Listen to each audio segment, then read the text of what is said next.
The Bethune-Cookman Wildcats have escaped Hurricane Irma with a 647-mile journey from Daytona, Florida to Hammond, Louisiana. But the Wildcats will encounter turbulence of a different kind tonight against Southeastern Louisiana's Lions. It's week 2 of the college football season. Bethune-Cookman, Southeastern, right now on 11 Sports.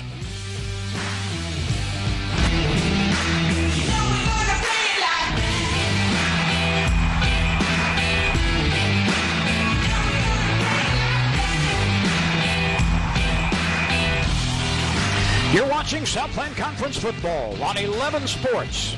Hello and welcome to Hammond, Louisiana. We bring you inside Strawberry Stadium on the campus of the University of Southeastern Louisiana. The homestanding Lions are taking on the Bethune-Cookman Wildcats out of the MEAC. With former Southland Conference standout defensive player Butch Alcindor, I'm Lynn Rollins. Butch, these Lions last week nearly pulled off the upset of FBS opponent, the University of Louisiana Lafayette, and Eugene Bethune was a monster out of the backfield. You know, they have some outstanding running backs at Southeastern, but Bethune, number 15, may be the best of the bunch. He carried the football 23 times in that ball game, rushed for 187 yards, and he scored 2 touchdowns. So they're looking to get a lot more from him tonight. Well, Bethune-Cookman last week fell to Miami, but quarterback Larry Brim started very hot. He was 12 of his 13 passes. Larry Brim is a redshirt senior, and Coach really likes this guy. He says he's a game manager. He won't do anything to hurt his team out there, and that means he doesn't turn it over a lot. So they're counting on him to take care of the football tonight. Well, tonight it's the first time that Bethune-Cookman and Southeastern Louisiana have ever met on the football field. The MEAC against the Southland Conference. The kickoff is next on 11 Sports.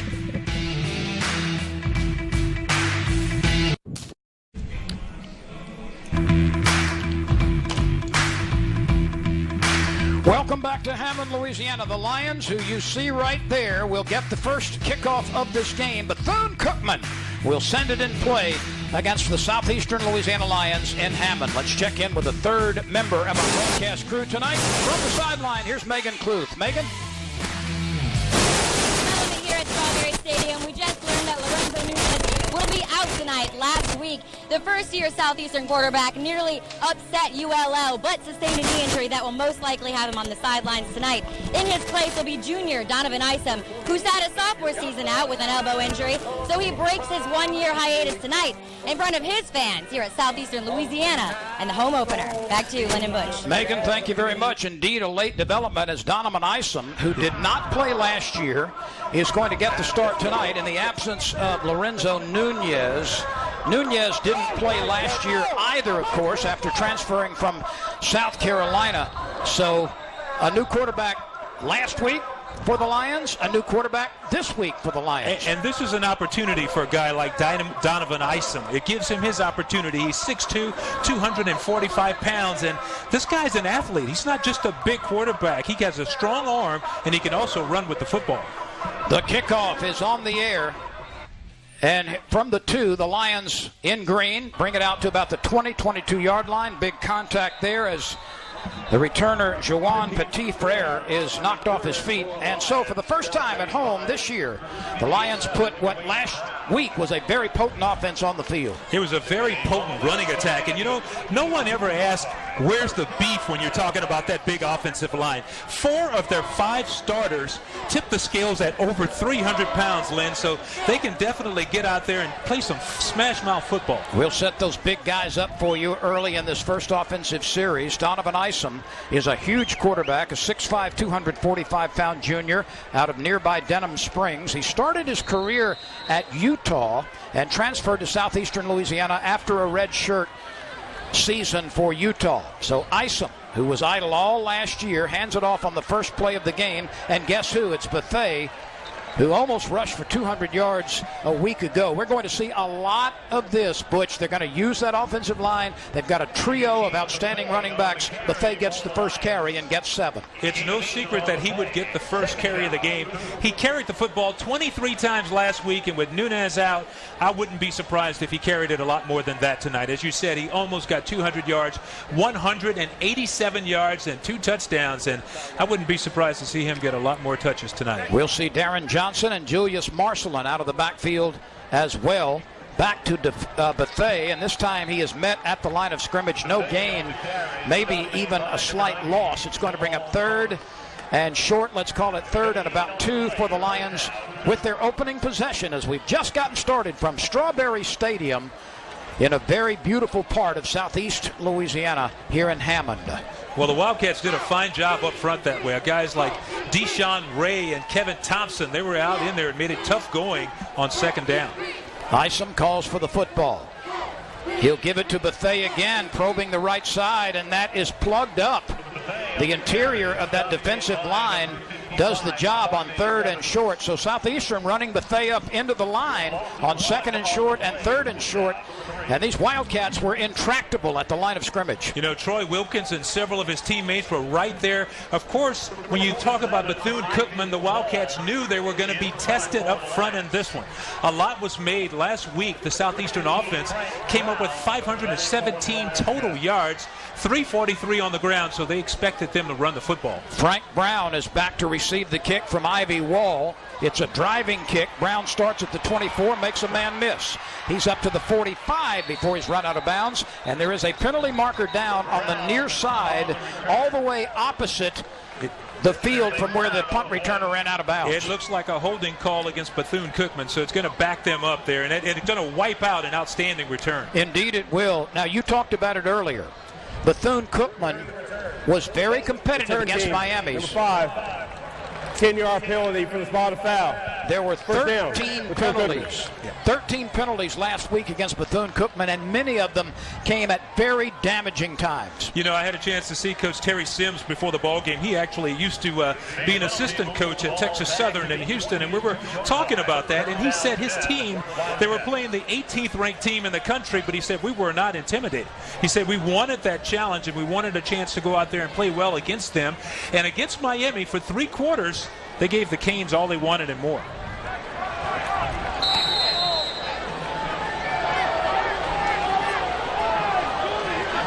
First and 10 after the penalty, following a nice run back of the punt. That is incomplete. A big hit on the left side. A quick pass and well defended by the Lions. That was Max Lyons who came up and make the hit. What a play right there. That was a great play.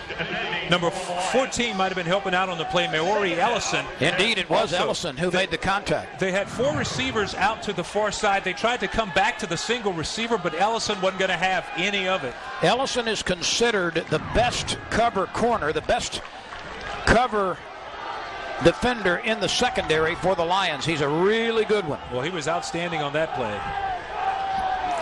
2nd and 10. The line to make for a first down is the 32. Pressure is coming.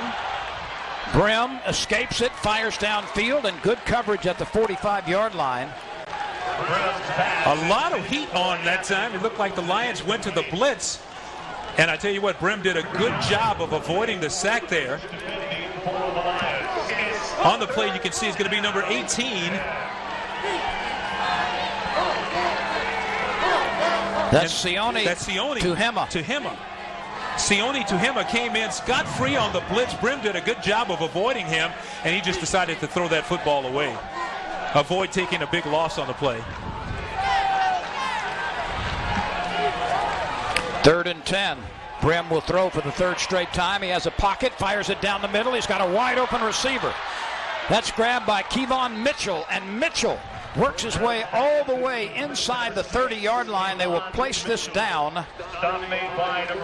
Actually, they're going to mark it at the 31, but a big hookup on 3rd down, and that was a very well-delivered ball. That was a great pass, and he was under some pressure at the time. He stayed in the pocket. He was calm and collected and delivered the ball to his receiver, and that's a big gain for the Wildcats. Mitchell caught 4 balls, but only averaged 5.8 per reception last week against Miami. Here's a rollout pass to the left side, dumped off for a gain of 6 or 7. Frank Brown is on the receiving end.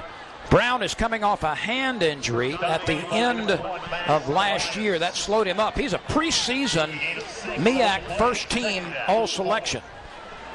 Quick pace now by Brim. Hands off on the draw. Michael Jones for good yardage across the 15, across the 10. Michael Jones is approaching the 5 before the Lions finally catch up with him. Michael D. Jones on the carry. And, of course, on that first drive last week against Miami, he hit the ball several times and picked up some big yardage, and they're doing a good job working it to him early. He's a comeback story as well because he did not play last year after a preseason injury. First and goal from the 6, and flags and whistles stop the play. Another penalty against Bethune-Cookman. Offense, number 73, 5-yard penalty. Remains first down. Job Busareth got an early start from his left guard position, and that's 5 valuable yards marked off against Bethune-Cookman. But you mentioned Michael D. Jones. He had an injury in the offseason that caused him to miss the entire season last year. So he came back, and what Coach Sims was telling me, he said, Bethune-Cookman takes a timeout right here with 11:31 remaining in the first quarter. 11:35. And they're going to remark the clock 3-5. to 11 minutes and 35 seconds. We were talking about Michael D. Jones, and I thought it was interesting because Coach said he brings so much maturity to their backfield. He's like a steady hand back there, and they really rely on he and Brim to kind of set that leadership tone. Well, your point is well made, and he's a versatile back. He rushed 12 times last week. He also caught 7 passes out of the backfield, so they'll get it to him in a variety of ways. He's a dual threat. Those 12 carries, he got 43 yards on the ground, and then, like you said, they turned around and threw the ball to him, and he got 51 yards through the air. So he's a guy, especially as they get close down here near the goal line, look for them to swing that pass to number 21. It's first and goal from the 11 as we resume play. There is Ron Roberts, who's had a very, very nice tenure here at Southeastern Louisiana after forging several nationally ranked teams at Division II Delta State. First and goal from the 11-yard line. Brim calling for the ball. He'll keep it. He throws the fade to the corner. It is caught, but out of bounds. An incomplete pass as Jawill Davis came down out of bounds with that ball. He had a career high 199 yards receiving a couple of years ago against Grambling and was close to another touchdown. I tell you what, Lynn, that was one of those 50-50 balls. Brim put it up there, giving both guys a chance to go up and get it. And as you can see, Ellison actually took it away once they got on the ground, but they were out of bounds. He had both feet in, but by the time he wrestled the ball away, they were out of bounds. Second and goal from the 11, a running play by Jones, and the Lions are there to stack it up at the line of scrimmage. Third and goal from the 11. No gain on the play. It's third down. Bethune-Cookman in white, Southeastern Louisiana in green. 4 minutes are gone in the first quarter. Brim fakes. He's flushed. He eludes one tackler in the backfield. Looking, he's got a man wide open left corner. Throws it back over the middle. It is caught for a touchdown. A miraculous catch. That one was bouncing off all kinds of sets of hands. What a and catch. hauled in after what appeared to be several deflections. Anthony Cruz, I mean, Brim just ran around and ran around. He kept buying himself some time. Finally, he spotted Cruz in the back of the end zone. Take a look at that. Stepped up in the pocket. He's still keeping his eyes downfield. Finds Cruz in the back of the end zone. What a catch. And actually, that ball made it without a deflection into the hands of Anthony Cruz as he went to the top of the ladder and then leaped from there. The officials will take another look at it to make sure he came down in bounds. But that was all Brim. He bought the time, kept the play alive, and you saw Cruz right there working the back of the end zone, finding that little window for him to get the ball in. And the Wildcats break out on top first here in Hammond. Uriel Hernandez, who's a very fine place kicker, will boot the extra point if indeed the play does stand, and it is good. Ruling on the field will not be overturned. A touchdown catch by Anthony Cruz. Hernandez strikes it, and with 10:48 to go in the first quarter, Bethune-Cookman has survived a couple of penalties and takes a 7-0 lead over the Southeastern Louisiana Lions. The Lions of Southeastern Louisiana have just gotten on the scoreboard for the first time in their home opener with a mid-range field goal from Dylan Burkhardt. Jonathan Tatum will kick it off for the Lions in green to the visiting Bethune-Cookman Wildcats in white. This one is headed toward Tupac Isme. And he is dragged down on some excellent special teams play prior to getting to the 15-yard line. Great coverage by the Lions on that play. They got down in a hurry, and it was a low kick, so you would have thought there was a chance for a return on the play, but just outstanding coverage. Meanwhile, on that scoring drive, Lynn, 9 plays, 74 yards, and it took them 3:59 to put the 32-yard field goal on the board. I was a little surprised that they went to the ground on that 3rd and 2 or 3, actually 3rd and about 4 maybe, in the red zone. They did run it. Didn't get much yardage at all and settle for the field goal. But certainly a very important drive for the Lions to respond. It was. They had to respond, but you also get the feeling that they're kind of feeling themselves out. You know, they have the young quarterback in there. Don't want to put him in a bad situation right away in this ball game. 1st and 10 from the 12-yard line. The throw on first down is into the hands of a receiver at about the 15. That's Jawil Davis. Davis now has caught passes in 23 consecutive games. He's a good one.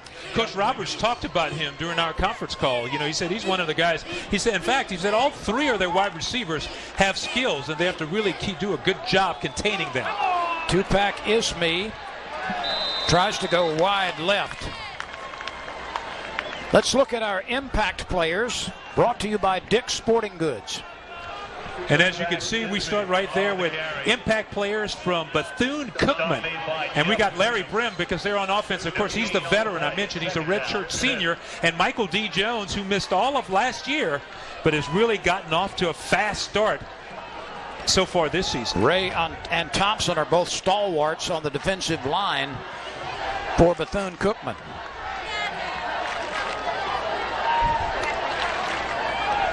Brim with an empty backfield, swings it out, takes his lead receiver. That was kind of unusual. It wound up in the hands of Davis. Davis was open and then bumped down at about the 27-yard line. Let's look at our Dick's Sporting Goods impact players for Southeastern Louisiana. See, for Southeastern, we have Eugene Bethea. We've already talked about him a lot. Jawan Dickey is the interesting guy right there. He's a big receiver. He may have to make some big plays tonight. And on the defense, Max Lyons, who's also a threat as a punt returner. That's one of his big skills as a punt returner. And Sione Tuhima is also the linebacker who has great range. Tuhima, a transfer from LSU. He actually played in 16 games over a couple of years at LSU in Baton Rouge. Brim, with a strong arm, finds a receiver again, and they are now getting the ball into the hands of Davis. He runs nice routes, and Brim has got some RPM on that ball. That was all Larry Brim Jr. right there. I mean, he just cranked up and just fired that one. That was a rifle shot. He had a little window to get that ball through there. He wasn't like wide open, and he had some velocity. He definitely had some velocity on that throw. A first down catch at the 46-yard line. Brim, a 5'11 senior out of Delray Beach, Florida. He'll hand it off. And reversing is Isme. Gets a block outside. He's got a first down and more. We've got a late penalty marker down between the hash marks, well behind the play. Let's see what this is all about. But Isme, again, with a serpentine run, managed to get very good yardage. That was a block they probably didn't have to make because I think Isme had already turned the corner, and that's going to probably go against the Wildcats and back him up. But what a great athletic move. Looked like he was hemmed up for a while, bounced it to the outside, and turned it into a really nice game for the Cats. But I think it's going to come back. Let's take a look. Blocking the back. Offense, number 82. 10-yard penalty. Remains first down. That's wide receiver Jonathan Thomas, who is called for a block in the back. Christian Watson, our referee tonight. The penalty moves the ball back to the 36-yard line. First down. And there he is, and I guess that actually did spring him. So that's one of those things. It was pretty close, but he did get it. They called it a block in the back, so it goes against the Wildcats. It wipes away a very nice run. Another throw right into the hands of Davis again. Makes a man miss, and he's caught from behind at the 26-yard line. Will Davis is running some very fine routes, and Larry Brim right now has pinpoint accuracy. Brim is going to make believers out of the Lions. Check it out. I mean, he just fires a rocket right into his guy again. I mean, they keep running that same pattern. He's wide open on that one. He will throw again, and he gets it to Michael Jones coming out of the backfield on a crossing pattern. That's good enough for another first down if they mark it at about the 16-yard line. Remember, Larry Brim against Miami connected on 12 of his first 13 passes last week. That first drive, they were very, very impressive. There's another penalty. This is also what happened against Miami. They took it all the way down there on that first drive. They got a sack and then 3 consecutive penalties that pushed them all the way back, and that's why they started the game with a field goal. And we see that pattern starting to reemerge right now in this game. That's 4 penalties in the first quarter against Bethune-Cookman. The line to make for a first down is the 16.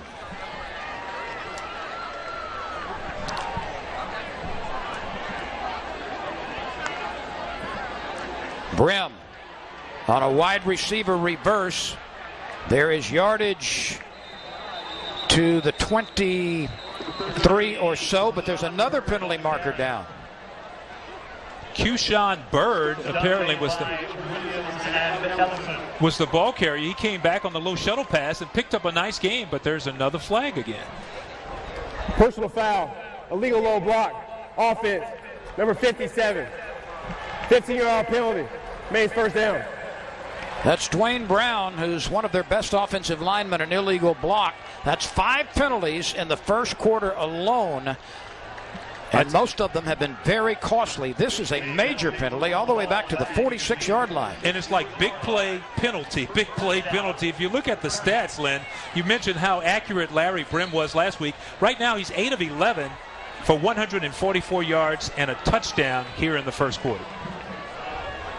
So not only has he been very accurate, he's had chunk plays passing.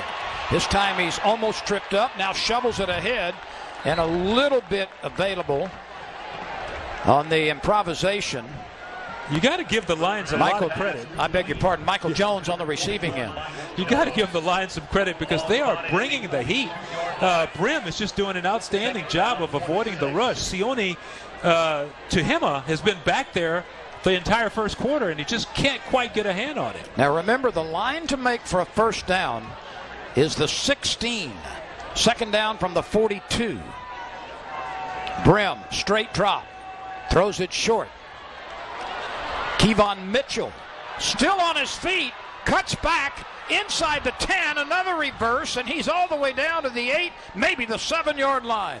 What a spectacular individual effort by Mitchell. That's just an outstanding call for that situation. You know, it was second down and long. Why not set up that isolation play, dump it off to your guy, to Mitchell out there, Kevon Mitchell, let him use his speed to get around the outside and get a line, and he picks up the first down. So now they got a first and goal situation. Which right now in the first quarter, Brim and company has Southeastern's defense rocked back on its heels. I think they're a little surprised. First and goal. Brim rolling left, has a man open at the 5, and he tumbles out of bounds at about the 4. That got about half of what was necessary. That might have been Bird over there, number 38. It was. And Keyshawn Bird, only a freshman out of Palm Coast, Florida. Second and goal from the 4. Brim calling for the football with a setback to his left. He takes the handoff, leaning to the stripe, and it's a touchdown. I think that's Jones. Michael D. Jones. Boy, you talked at the top about how this guy missed all of last year. He got some fresh legs coming into this season. All he does is a simple cutback, and they need to review that. It didn't look like he got in that time. With him, the officials may have to take a look at that one. The side judge on the near side signaled touchdown. Nobody else did. And I think this one obviously will be reviewed again. Michael Jones scored a touchdown last week against Miami. This would be his second of the season if it stands. Well, Michael Jones took the handoff and he tried to cut back just a little bit, but on that replay we just saw, it looked like he may have come up just a little bit short. So the officials will review this scoring play. And Butch, based on the evidence we saw, I think he'll be marked 4 or 5 inches short. Let's take a look. You're going to see Michael D. Jones takes the handoff. Now there's nothing going right there, so he cuts back to the right side and he dives, and we can't really tell if the ball is over the plane or not. But at this point, when his knee hits, the ball is definitely short. But it was very hard to tell from that angle whether or not he was across, whether or not the ball crossed the plane. And it appears we're going to have an extended discussion here to determine if this will be a 6-pointer or not. As we take another look, right here you see Michael Jones. He gets that head down, gets low, then he extends the football right there. And we're not looking right down the line, so it's very hard to see whether or not it got over or not. Heck of an effort, though. It appears that farthest push came before his knee touched. Right there. And again, the judge on the near side signaled touchdown.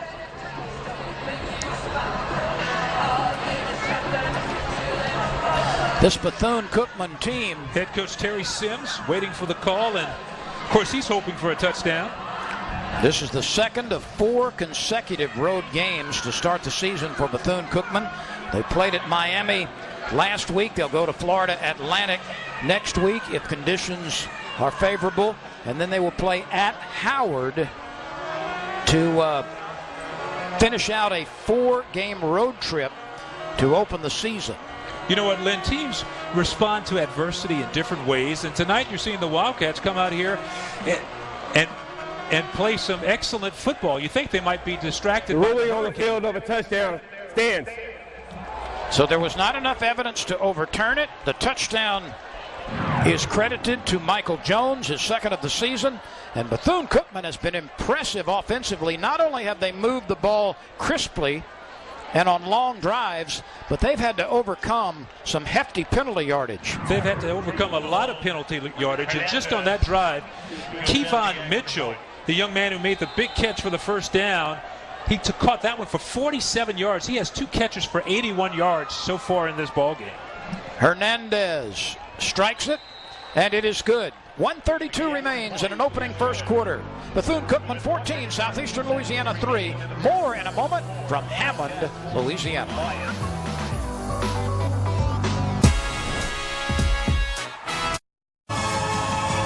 Today's college football action on 11 Sports is brought to you by Dick's Sporting Goods and by Zamongo. You can use the Zamongo app to find great deals at local shops and restaurants throughout the United States and Canada. And by the Tangipahoa Parish Convention and Visitors Bureau. The CVB is your one-stop shop for all things tourism. Petit Ferrer from the 5. Steps outside, his best return of the night, out to the 32-yard line.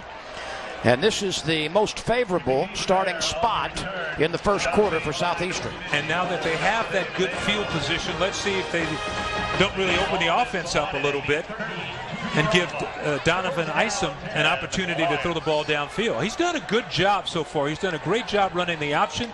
He's done a good job running that zone read, and the short passes that he has attempted, he's done really well. If you look at it, so far he has completed, he's 2 of 2 on his passing attempts, but it's only for 11 yards. He's also got the longest run of the night for the Lions. He'll keep it here, trying to get a block outside, can't do it, and he's taken down at about the 2 or 3 yard line.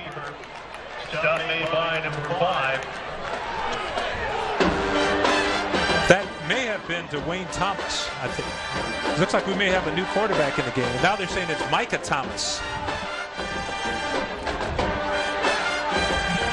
Second down, 8. So Micah Thomas, a senior who has not had a lot of action.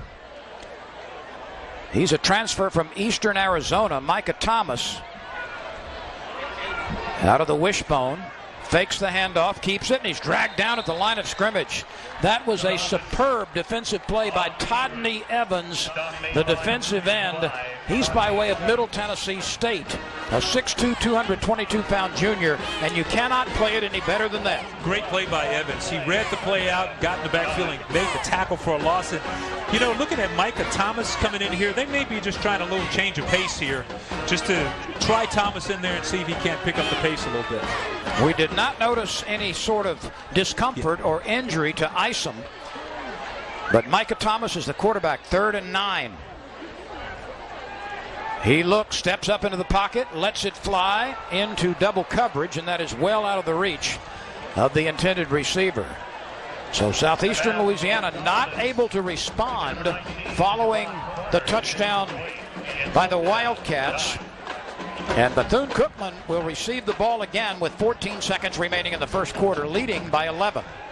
Well, we suspected Micah Thomas might have been in there to throw the ball downfield deeper to try to spread the field a little bit, but he did not connect on that attempt. So they're going to give the ball back to the Wildcats.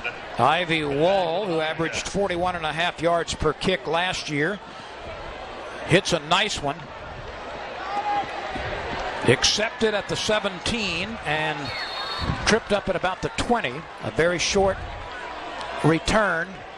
Brown tripped up. That's Brown on the return. Frank Brown, the wide receiver in the offense out of Palm Beach Gardens, Florida. There's a flag on the play. There is yet another penalty marker down. And we have seen several of those here in the first quarter tonight. You know, I was talking to some of the folks in Hammond here, got in town earlier today, and LSU has a game tonight at home. So will it get the During the return, personal foul, unnecessary roughness, return team, number 19. First down, Bethune-Cookman. That's 6 first quarter penalties for Bethune-Cookman. 6. I tell you what, but they're overcoming them so far. But I was going to say, LSU has a home game in Baton Rouge, so I was asking a lot of the folks here in Hammond, hey, does that affect your crowd or not? And everybody was saying, no, not really. And looking around here tonight, they're right. I mean, this place has got a pretty nice crowd on hand for this one. Well, Ron Roberts, who's been here half a dozen years now, really reignited the football enthusiasm at Southeastern Louisiana. They've had conference championships. They've been frequent participants in the playoffs, and there's a new vigor around Southeastern Louisiana. So far, we have been very impressed with Bethune-Cookman as Michael Jones runs up into the pile and moves it forward for about 6 or 7. Let's go to the second quarter. It's on the other side of the break. Bethune-Cookman 14, Southeastern Louisiana 3 on 11 Sports. We're in Hammond, Louisiana tonight. We are delighted to be coming into your living rooms or your mobile devices or however you may be watching this 11 Sports production as the Lions of Southeastern Louisiana trail by 11 to the visiting Bethune-Cookman Wildcats. We get the second quarter of play underway. Megan Kluth is handling our sidelines tonight. I'm Lynn Rollins with former Southland Conference standout at McNeese, Butch Alcindor. It's been a good first quarter. Fumble! Loose football. The Lions appear to be on it inside the 10-yard line. And that is exactly the break they needed to reignite the offense. That was the break they were waiting for. There's no doubt about that one at all. Max Lyons comes away with the loose football. And there is your Southland Conference Special Teams Player of the Week coming up early in this ball game, making another big play on defense, recovering that fumble. But you could see Brim was carrying that football very loosely on the play. The Lions got over there and gang tackled, got that ball away from him, and Lions came up with a huge recovery. Max Lyons a week ago also returned a punt 60 yards for a touchdown against the Ragin' Cajuns of the University of Louisiana Lafayette. Well, he's a player. He returned a punt for a touchdown. He returned another one inside the 10 to set up another touchdown in that game. First and goal from the 9-yard line. It looks like Isom is back in at quarterback. And he is. The big fellow rolls right and throws it away. He had two receivers running an out pattern, one at the 5 and a deeper one in the corner of the end zone, and did not have anything available and wisely tossed it aside. No, that was a smart play, and he saw that he did not have an open receiver on the play. They gave him the option to run or not, but he was looking to pass all the way, and pretty good defense over there by the Wildcats. Third and goal from the 9, or rather second and goal from the 9. 2 first quarter touchdowns for Bethune-Cookman. Anthony Cruz caught a touchdown pass, and Michael Jones ran for one.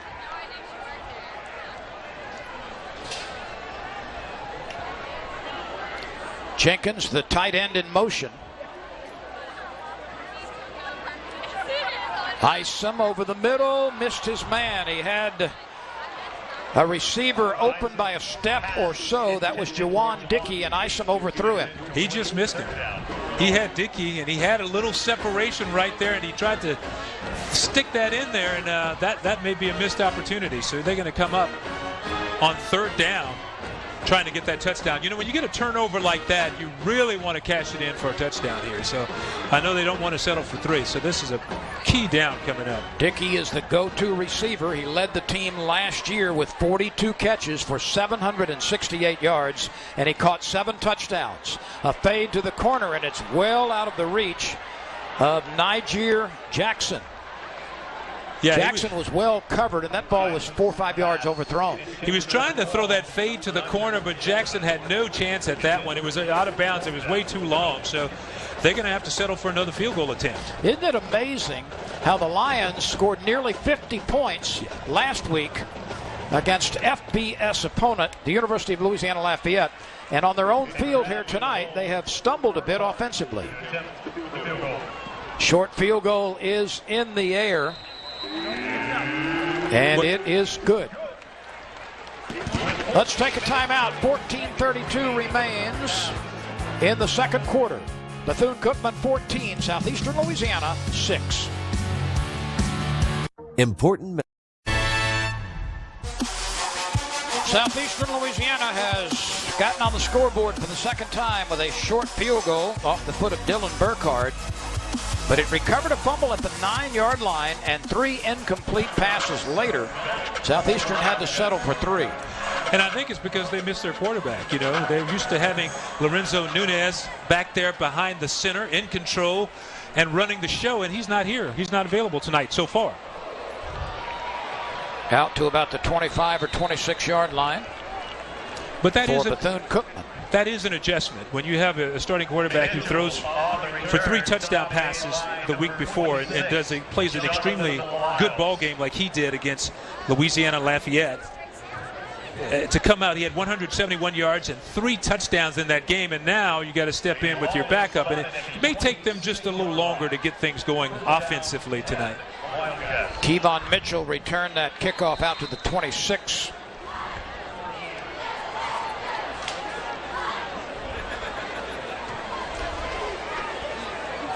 Loose football again, and Brim may have been able to burrow under and get it. That exchange was not clean, and Brim was closest to it to save another turnover inside the red zone. He was trying to do that little slip handoff and slip it inside to the running back, but number 44 got there at the same time with the ball. That's Devontae Lawrence.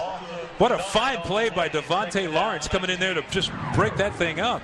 Now, Brim is supposed to be the game manager, but he's been pretty sloppy with the last 2 times handling the ball. Actually, that was Lee Spite in there making a big play. Second down. Brim sets. He's got a long time to throw. He delivers. What a pitch to midfield. A tremendous throw into the hands of Jawill Davis. And Brim has thrown a much better than average college ball tonight. Len, I got to tell you, man, that looks like an NFL arm on that one. He just snapped that off. Complete down. What a great pass. He and Jawill Davis appear to be on the same page tonight. He is throwing bottle rockets, is Brim, right now. There's no doubt about it. He is hotter than a fire ant on a fever blister. They're getting a lot of penalties, but when you throw the football like that, you can overcome the penalties. Brim goes down to avoid some contact after about a 3-yard return. In the first quarter, Brim was 10 for 13 for 179 yards and a touchdown. And he's well over 200 yards passing right now, and we are very early in the second period. That last strike was 38 yards to Jawil Davis, and those two appear to be operating on the same page tonight. 2nd down and 7. The line to make is the 37. Brim is under pressure, gets it off, and he's got a receiver for a short pickup. Brim was nearly dragged down, managed to find a safety valve receiver for a few. Jake Gianni giving chase that time in the backfield. Lions getting good pressure on him, forced him out of that pocket. But I think what we saw the last two plays too is Brim being a lot more careful with that football. On the play before, you saw him just basically slide down and go down on his own, and that time he just unloaded it. He didn't even take a time to look downfield. He dumped it off to his running back and got what he could get. He dumped it off to Jamaris Tompkins, who has come in off the bench, and he stays in the game. And this time there is a timeout, as Bethune-Cookman was going to take as much time as it could before calling the timeout with 12:14 to go in the second quarter. I'm Lynn Rollins with Butch Alcindor and Megan Kluth. We are delighted to have you among the audience tonight from Hammond, Louisiana. Let's check in with Megan. Megan, what do you have for us? Hey guys, last week the Lions rolled up 514 points on offense. This week they're struggling to get past the Wildcats. The look on their faces tonight down here on the sideline is complete confusion. They can't figure out how to move the ball down the field. Lynn? Well, your point is well made, Megan. Over 500 yards of total offense a week ago. And right now, Southeastern with 82, including a couple of opportunities in the red zone that really produced nothing except field goals. That they had to settle for field goals on, and sometimes that comes back to haunt you every once in a while. But to come into this game tonight, the Wildcats, usually when a team has that many penalties, I was looking at it a second ago, it's 6 penalties for 55 yards for the Wildcats, and that's usually extremely hard to overcome. Yeah, 6 penalties right now for 55 yards, but because of the way he's passing the football, they're able to overcome the penalties. Larry Brim is calling for it again. He's looking left. He scrambles that way. Now backpedals and will try to buy some time. He fires. He's got an open receiver on the sideline, and that one is pitched into the arms of Frank Brown. Brown just kind of hung out over there on the sideline. He was confident his quarterback would eventually be able to find him, and Brim did. Brim is just doing an outstanding job tonight, and you got to feel for Southeastern because they're getting the heat on him.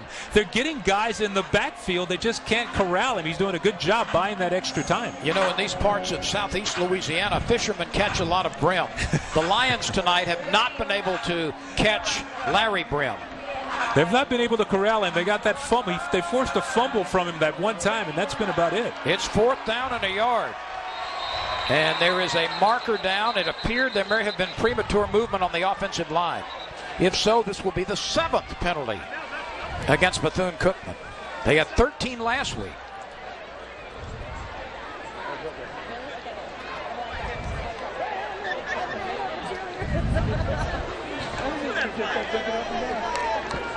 The punting unit will come on. The walk-off is about to come against the Wildcats. Well, Coach Terry Sims told us, they started working on ironing out these penalties on Sunday. So the next day, right after the game, and, they started all okay, but they've kind of fallen right back into that pattern of having a lot of penalties.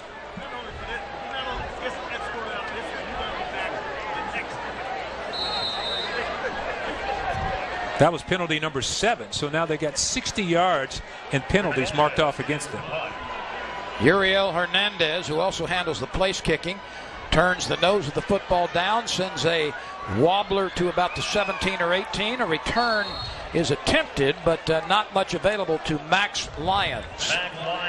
11:32 to go in the second quarter in Hammond. The Wildcats 14, the Lions 6.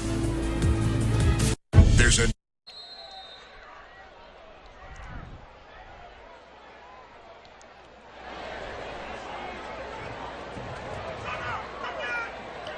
First down for the Lions. They'll start at the 20-yard line. They trail 14-6 and a running play.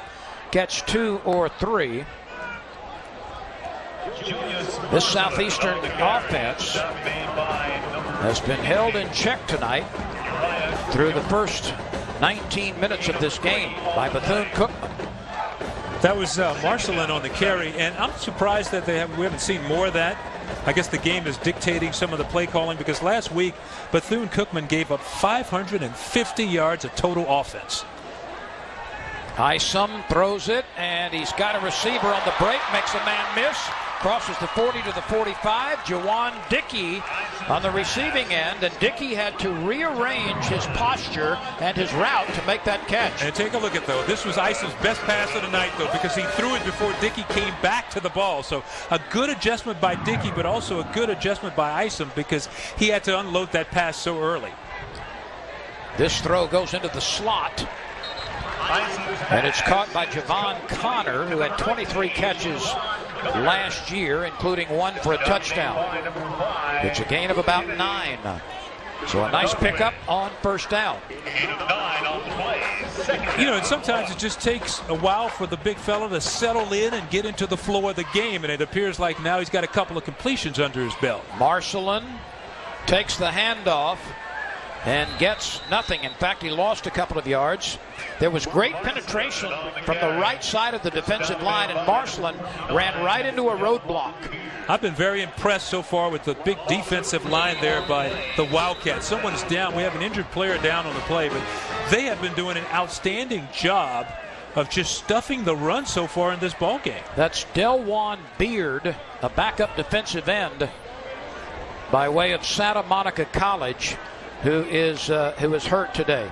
Well, weather here tonight is fabulous, but of course Hurricane Irma is just tearing up Florida, and a lot of bad stuff to come over the next few days. Here are the games canceled today because of the hurricane. Memphis at UCF, the University of Louisiana Monroe at Florida State, USF, the University of Southern Florida at UConn, North Colorado at Florida, Miami at Arkansas State, Charleston Southern at South Carolina State. Some of those games were canceled because of the expected damage and the difficulty in returning. And what do you have when you do return? There's no way to tell. As you well know, I live in Houston, so you know what we've gone through the last couple of weeks after Harvey came through Houston, and there's still people in shelters now. And will be for weeks and months. Yeah. A side note, this Bethune-Cookman team is not going to go back to Florida until Tuesday. A penalty marker is down. The throw is completed to the left side to Marcelin, who's a very good receiver coming out of the backfield. But let's check the penalty marker. It's offside, and the early indication would be against the defensive team. Kevin Thompson is complaining a lot, so he may have been the guilty culprit there. Offside, defense, number 55. Penalty declined. Result of the play was a first down. Southeastern. Actually, it was called against Todney Evans. Didn't see much going on right there. I think that little flinch by Evans might have inched him forward across the line of scrimmage. 1st and 10 now. Boy, this play has all kind of reversals, and a throw to a wide-open receiver. Dropped inside the 5-yard line. Niger Jackson got a little bit turned around, but should have caught it. And that one, after several reverses in the background, in the backfield, finally wound up in a pass to a receiver who had nobody within 20 yards. Darius Durrell right here, and then he gets it over to Dickey, and Dickey does a great job of getting it back to Isom, and he has a guy wide open down the field, and he just can't quite hang on to the football. But what a great play right here by Dickey, pitching it back, and then Isom got everything he could get into that pass, and it is incomplete. He was trying to hit Niger Jackson. Jackson out of Stockton, California. That would have been his first touchdown reception for the Lions. He is a transfer from Merced College. Offense, number 75. Penalty. Made first down. Meanwhile, a 5-yard walk-off against the Lions. there's just nothing they can do to make you feel better after that. Niger Jackson was wide open, and after a great athletic move to get that play off.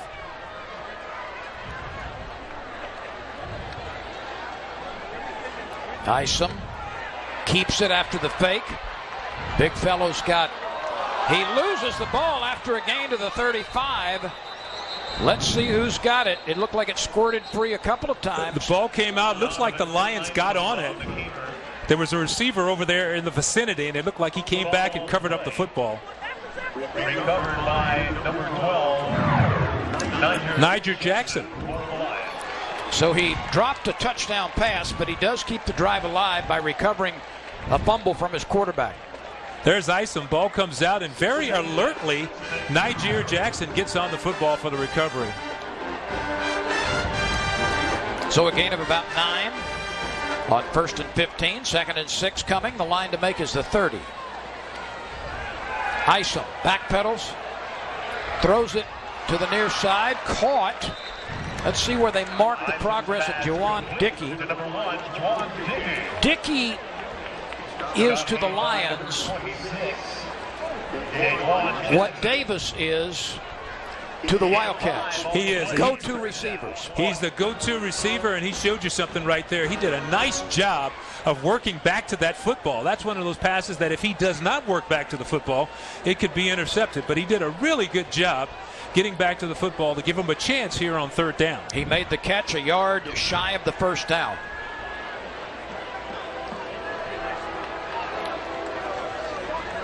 Marcelin, room to run. And he's taken down at about the 23. Or I beg your pardon, that's Eugene Bethune on the run, a 6 foot, 225-pound senior. So Bethune back in the game after starting. Daikon Richardson on the tackle there, and he went down awkwardly. I mean, I'm good to see him up and around and that he didn't get hurt on that play. Looks like Marcelin has replaced him, though, in an offset eye. This is Marcelin running to the left side. They call him Juice for a good reason.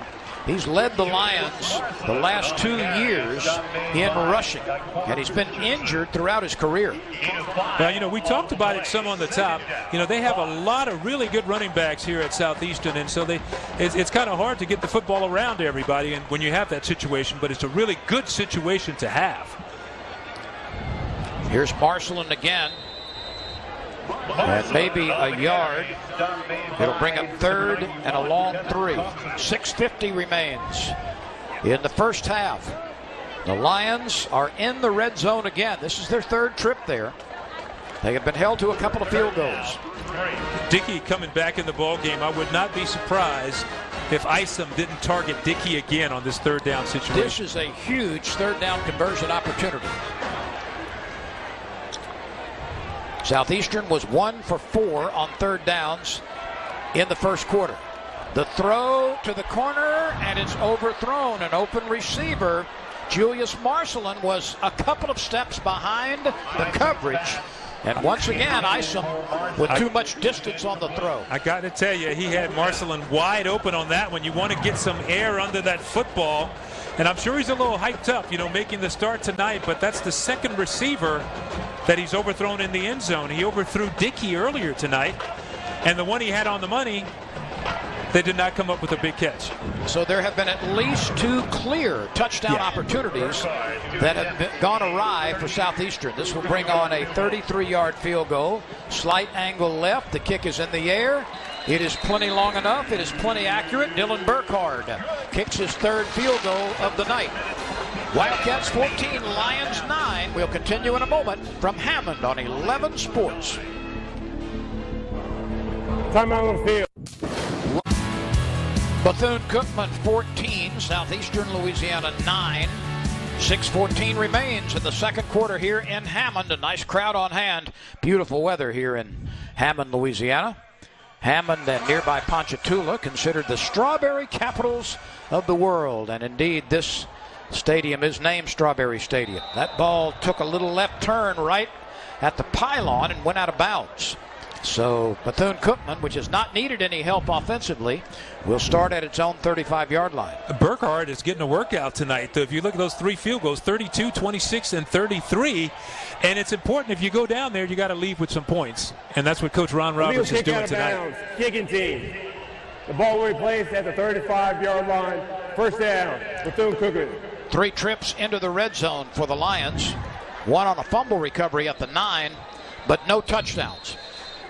And they got the 3 field goals, and I tell you what, that's better than going down there and coming out empty, because you just got to get some points on the board to keep your team in this ball game. And apparently the Lions' defense has really stepped up a little bit because they've slowed the Wildcats down a little bit. That and the penalties. 7 penalties in the first half against Bethune-Cookman, but each time Larry Brim has been able, with a strong and accurate arm, to overcome those penalties.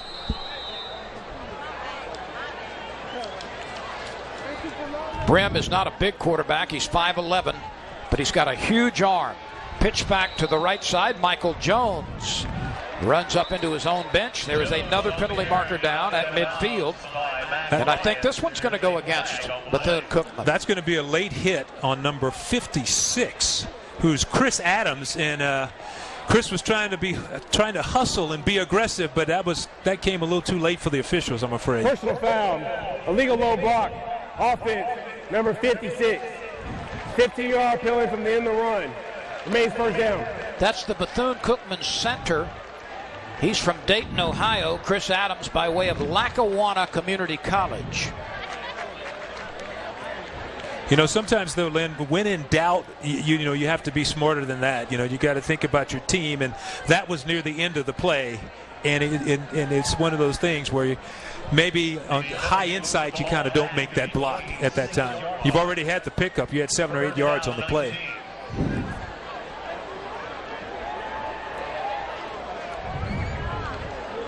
First and 20. Brim has time, slings it short. He's got Jones out of the backfield, and maybe a gain of 5 or so to Michael Jones. He's a nice safety valve receiver. He caught 7 passes, averaging a little less than 7.5 yards last week against Miami. He also rushed 12 times. So they'll try to get the ball into his hands in a variety of ways. You know, that play didn't look like much. It was just 5 yards, but that was a really good job by Brim. He looked downfield, didn't have what he wanted to see, so he just checked the ball down.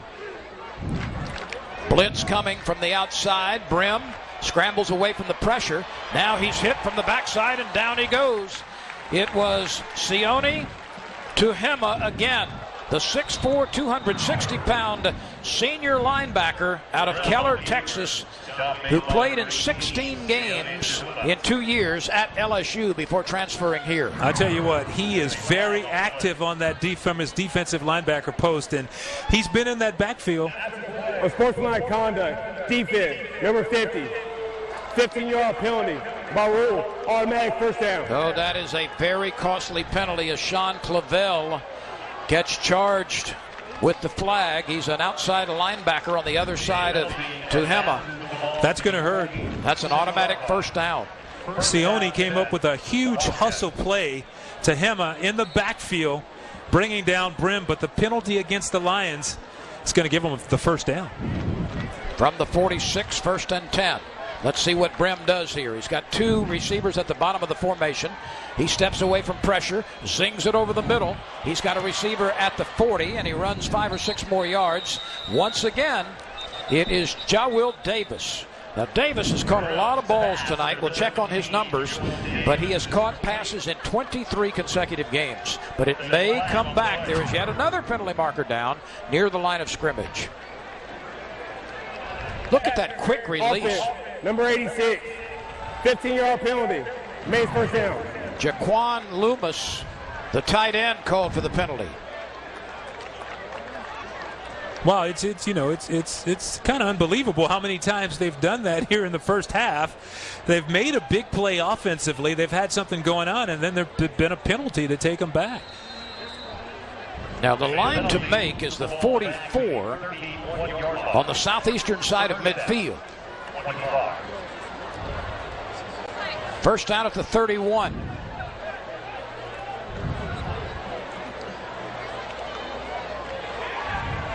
Brim looks, fires it, and it's bobbled and incomplete.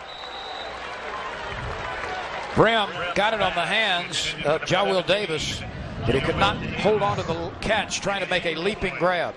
You can see Brim right there just standing tall in that pocket, threw it a little bit behind the receiver there. It was a tough catch for Davis, and Davis is going off the field limping. That is not a good sign for the Wildcats. He is their best receiver.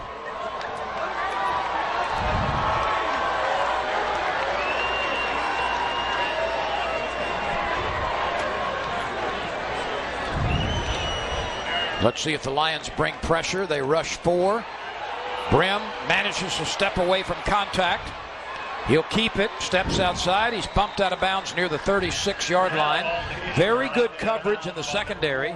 And the cornerback, Maori Ellison, was able to come up and draw a beat on the quarterback. Watch number 14 at the end of the play defensively. No, Brim is not just the coolest guy you've ever seen in the pocket. There's bodies all around him, and he's just dancing left, dancing right. Finally decided to just pick it up and run with it. He's got a few cha-cha moves, He doesn't he? does. 3rd and very long. We slip under the 4-minute mark in the first half. Play clock at 2. A reverse. Mitchell draws a lot of heat defensively. That got nothing. And the Lions right now are energized defensively. Lions did a great job of sniffing that one out. There was nothing but green jerseys around there. They were waiting for him to come back on the reverse. Take a look at it right here. He's got Mitchell coming back, the pitch to Mitchell, and then the Lions are all over that one. That was Sione again to Hema in the backfield. Just had no chance for that play to succeed. Max Lyons, who's returning punts for the first time in his career, is back to receive the kick. Lions back for the Lions. Francis sails it to Lyons. He calls for the fair catch, now lets it bounce. I'm not sure what he was running up on that ball for after he called for the fair catch. That was very dangerous. He thought better of it right at the last minute, and that was actually the best decision in that situation. Down at the 15-yard line. So a long kick with a very favorable roll. This will be placed right at the 15-yard line. 2:53 to go. Let's see if the Lions can get some sort of score. They want a touchdown desperately. Coming up at the half, we'll review the impact of Hurricane Harvey in the Houston, Beaumont, Southwest Louisiana area. FBS transfer impacts, both of these schools with a lot of them, and a lot more. Stay with us on 11 Sports.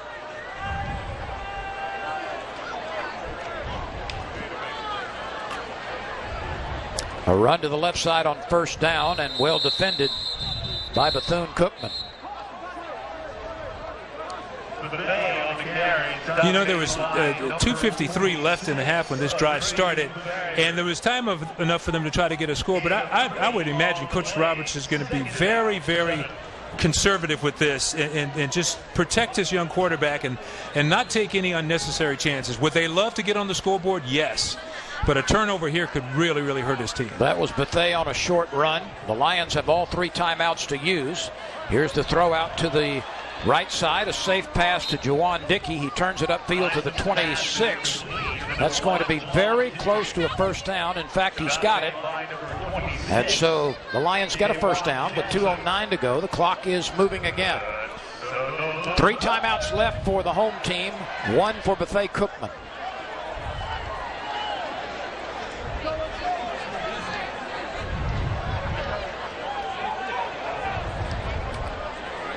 .150 to play. Southeastern taking a lot of time at the line of scrimmage. Isom rolling right. Lets it fly deep, and it is incomplete. Dickey was the intended receiver. It was well guarded. A good throw that time, but very well guarded. And it falls incomplete. Elliott Miller. He is the best cover corner on this team. Isom just cut this one loose, and I like the call. You know, he took a shot. You know, if somebody intercepts it, they got it deep in their own territory.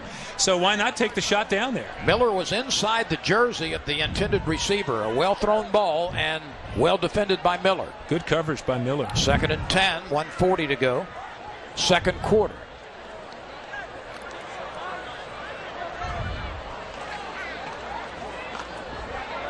A keeper. Isom rumbled for better than 40 yards last time. He's bumped down after a long run again. He's out to the 48, maybe the 49-yard line. Good read by the big man, keeping the football, turning it upfield, and they still got time to get on the board. Plenty of time. Minute and a half to go here in the first half.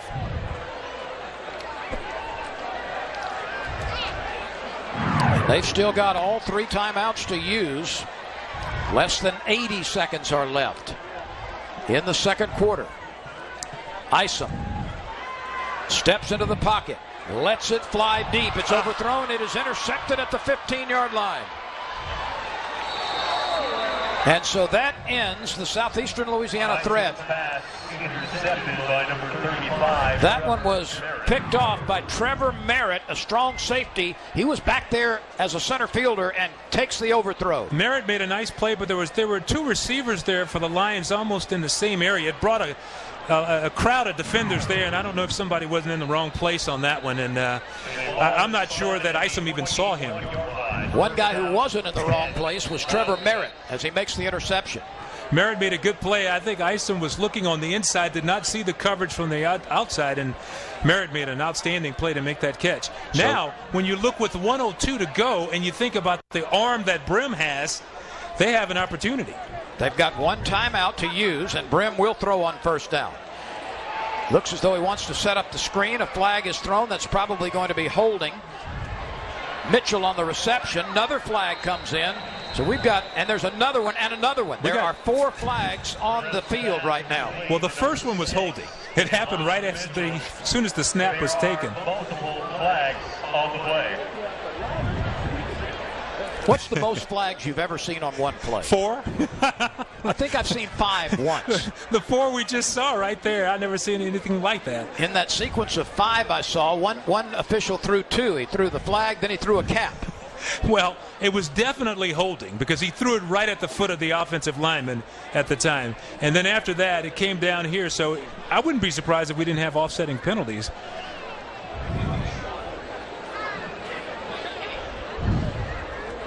There are multiple offsetting fouls in the play. Holding, offense, number 73. Pass interference, offense, number 82. Ineligible downfield, off to 72.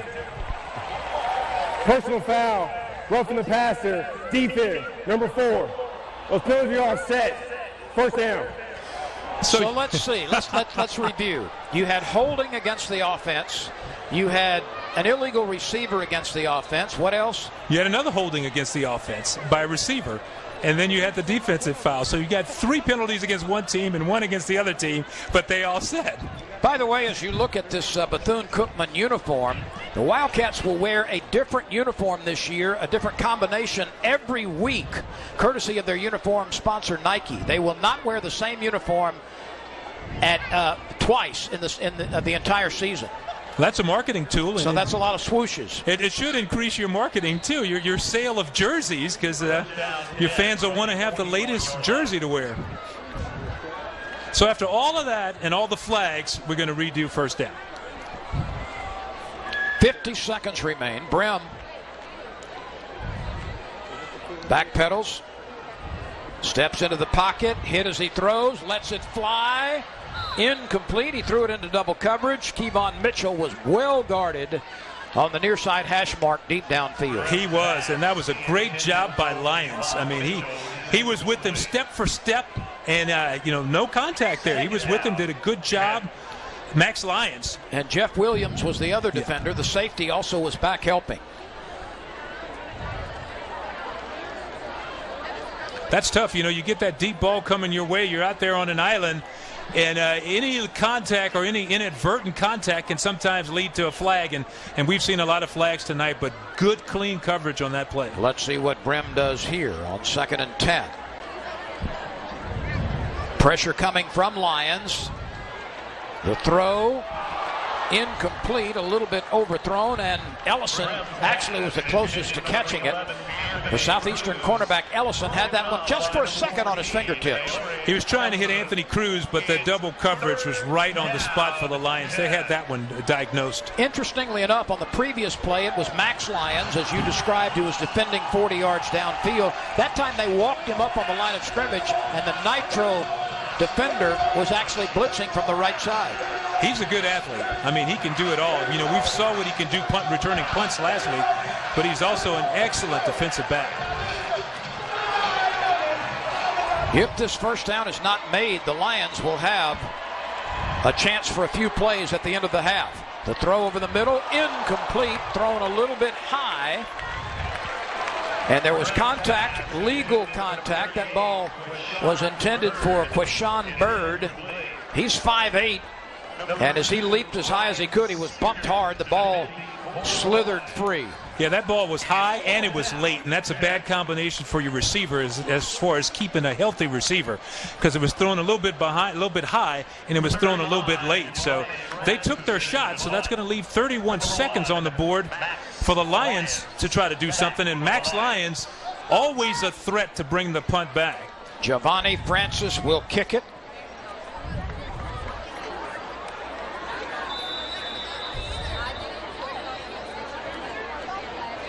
Kendall Batt will snap it. 35 kicking timeout team. half. It'll be 30 seconds.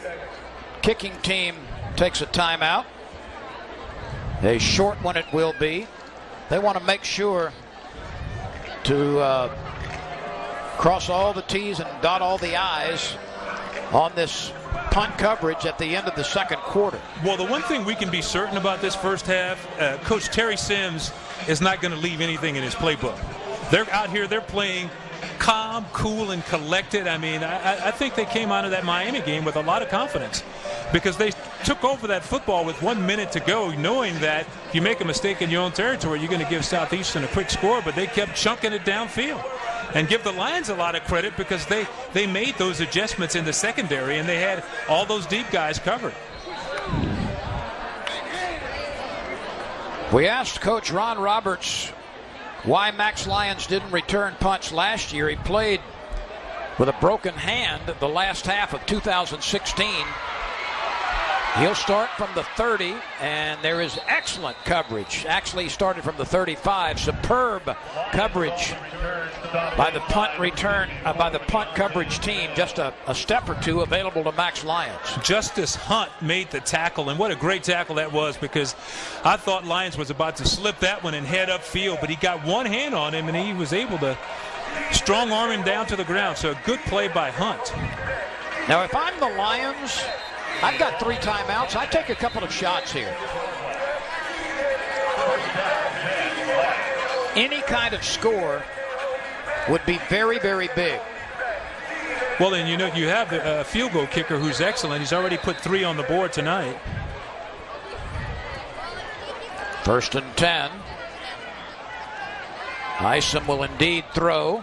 He's got the receiver, Dickey, who goes down immediately to stop the clock. They've got enough timeouts to use. You can step up field, because I don't think they can use all their timeouts. There's only 13 seconds left, so you don't need to conserve timeouts. Well, that was a good quick play there, good clean play. He hit Dickey again. They got the first down, and they used the timeout. And this is what I'm talking about. They'll take one here, because as soon as that ball is ready to play, the clock starts again. So they'll take one here and talk about it for the entire timeout with 13 seconds remaining. This is a very, very big offensive opportunity for Southeastern as they approach midfield, trailing by 5 in their home opener. You know, you got to give the Lions a lot of credit, too, because, you know, we talked about it a little bit on the top, but they're coming out here and they're playing without their quarterback. And that's an adjustment for the entire team. And so I think they're going to have a better grasp of what they're trying to do when we get to the second half. Coming up at halftime, we'll have highlights and statistics for you. We'll talk about the impact of FBS transfer student athletes.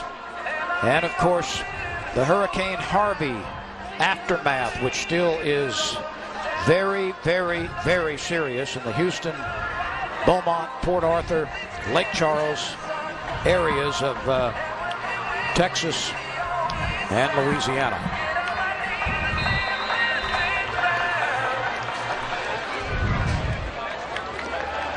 Isom scrambles out of trouble, pumps. He'll try to get to the sideline, and he does with 5 seconds remaining. You know, that may have just been a young quarterback, because in that situation you have to be aware of how much time is left in the half. And if he was going to run the football, he should have ran straight out of bounds immediately. If not, he should have just thrown the ball away, because he'd have been better served to save the time.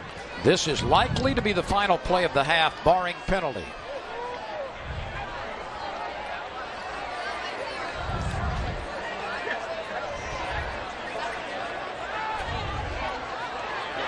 Isom is flush to his left. He's got 4 receivers all down in the end zone. It is on the way, and it is intercepted there. Picked off in a crowd, and that is the final play of the half. So in the crowd, that one is intercepted in the end zone, and it's halftime. Bethune-Cookman has come from Daytona, Florida, and leads Southeastern Louisiana by a score of 14-9.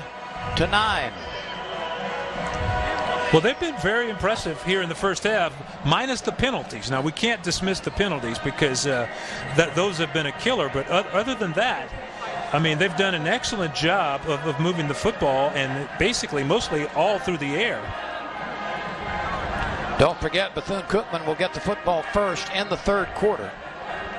The penalty situation is now up to 9 penalties for Bethune-Cookman for 90 yards. Let's check in with our Megan Kluth. She is with Terry Sims. Megan? Thanks, Lynn. Yeah, hey, Coach. First of all, let's start with your defense. They've done a tremendous job at stopping the Lions' offense. What's the key to stopping the run? Well, our guys are just playing in their gaps. Gap sound defense. Every guy's playing their technique, and we're just doing what we're coached to do today. Last week you told me to look up the definition of resurge, and I would find a picture of your team in the dictionary next to it. What do you hope the takeaway is from tonight? Well, we just want to take away that we finished tonight, and I think if we finish, we'll be fine at the end. Thanks, Coach. Thank you.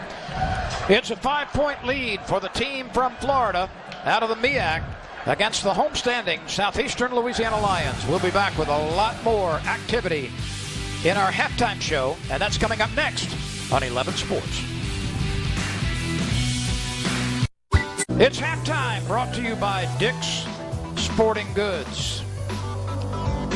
Every season starts at Dick's. Southland Conference football tonight on 11 Sports. We hope you're enjoying it as we get set to start the third quarter. The Wildcats out of Bethune-Cookman, 14. Southeastern Louisiana's Lions, 9. These teams have never played each other in football.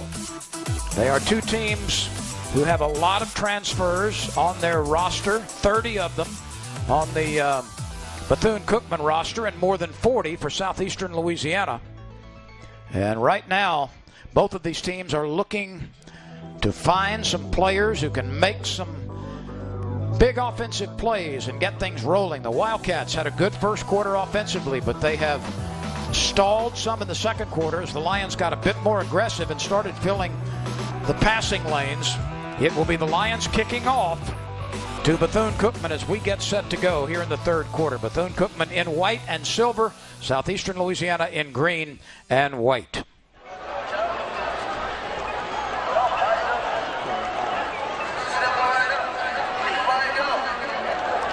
Kevon Mitchell will be the primary receiver,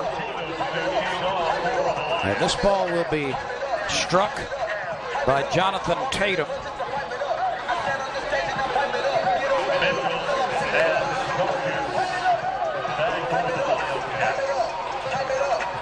Ron Roberts looking on. His team does not trail very often at home at halftime.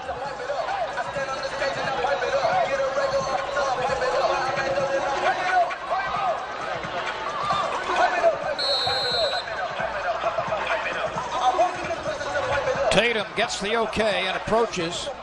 And this one is headed toward Kevon Mitchell. He'll start at the 6. Mitchell coming to the near side. He is chopped down at the 27, maybe the 28-yard line. This is going to be a key series, Lynn, because the Lions want to come out here and make them go 3 and out, if at all possible. They want to come out here and set the tone early defensively. Butch, let's pass along a score from the fourth quarter. Nichols out of the Southland Conference, which beat McNeese on a last-second field goal to open the season, points, is tied at 14 with Texas A&M. What a huge win that would be for the Nichols Colonels if somehow they're able to upset the Aggies from Texas A&M. In College Station, too. That would be incredible. We'll keep you posted on that as the night unfolds, and they are in the fourth quarter.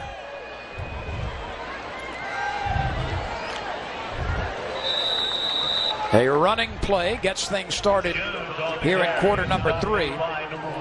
Michael D. Jones, but Max Lyons was up there in a hurry, so he kind of shut that down pretty quick. And Bethune-Cookman running without a huddle. Back to the tailback again. It's Michael Jones, and he bumps off tacklers and spins his way for good yardage.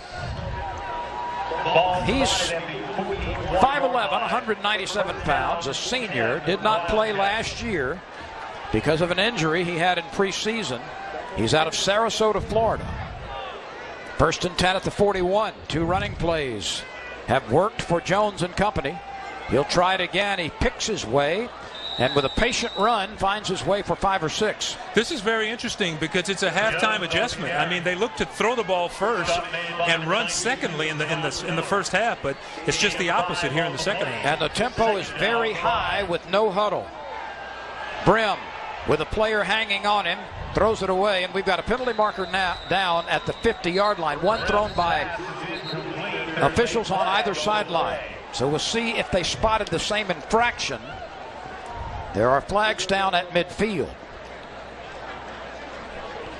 And it looks like yet another penalty will be incurred by Bethune-Cookman. Illegal player downfield. Offense, number 71. 5-yard penalty.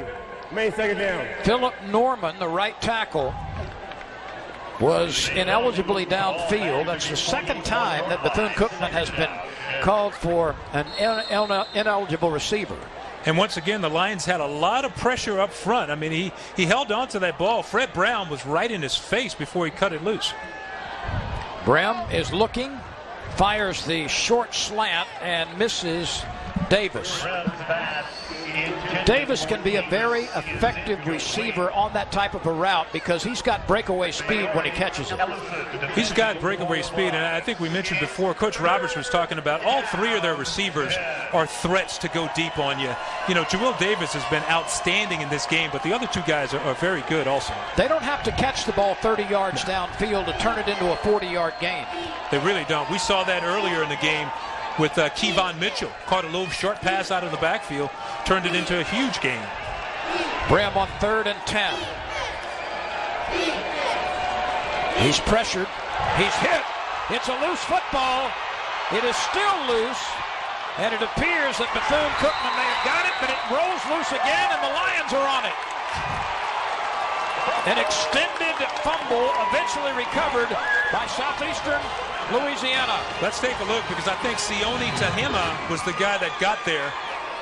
He was coming hard. He's been blitzing all night. And it was number 18. It was Tahima who got there and forced the fumble. He hit him. He hit Brim right as he was attempting to pass. Ruling on the field was a fumble. And Courtney Rutledge. Courtney Rutledge, a senior defensive back, was able to recover that loose ball. He very alertly got on that ball because, as you mentioned, it looked like the Wildcats were going to cover it up. So this is the big break that the Lions needed to start the second half. You know, I was saying they wanted to go 3 and out. Well, a turnover is a lot better than going 3 and out. They are 7 yards away from the red zone. This is the second fumble that Southeastern has recovered. Now under review. I'm sure they're going to review the pass and whether or not his arm was going forward. And we'll take another look at it again. But what hustle by Sione Tahima. He's, like I said, he's been in that backfield the entire game, and that time it paid off. He got home. You're going to see he's going to come from the left side of your screen, getting away from the blocker, and That looks like it's a fumble. We'll have to take another look at it. When his arm came forward, the ball was not in his arm when it came forward. So the ruling on the field was a fumble, and I don't think the looks we've seen are clearly enough evidence to overturn it. I think it's going to hold up because, as you see, as the arm comes forward, the ball is already gone. But what great hustle by Tehama.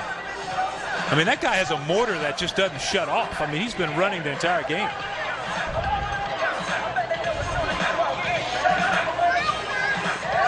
But that's what halftime is for. You go into the locker room, you see what you're doing wrong in the first half, you make the key adjustments, and you come back and try to put them in play. These adjustments started taking place defensively in the second quarter for the Lions when they played. They had people in position to make plays that they did not have in the first quarter.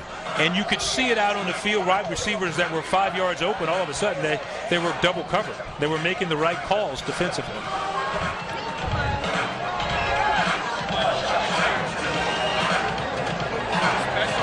But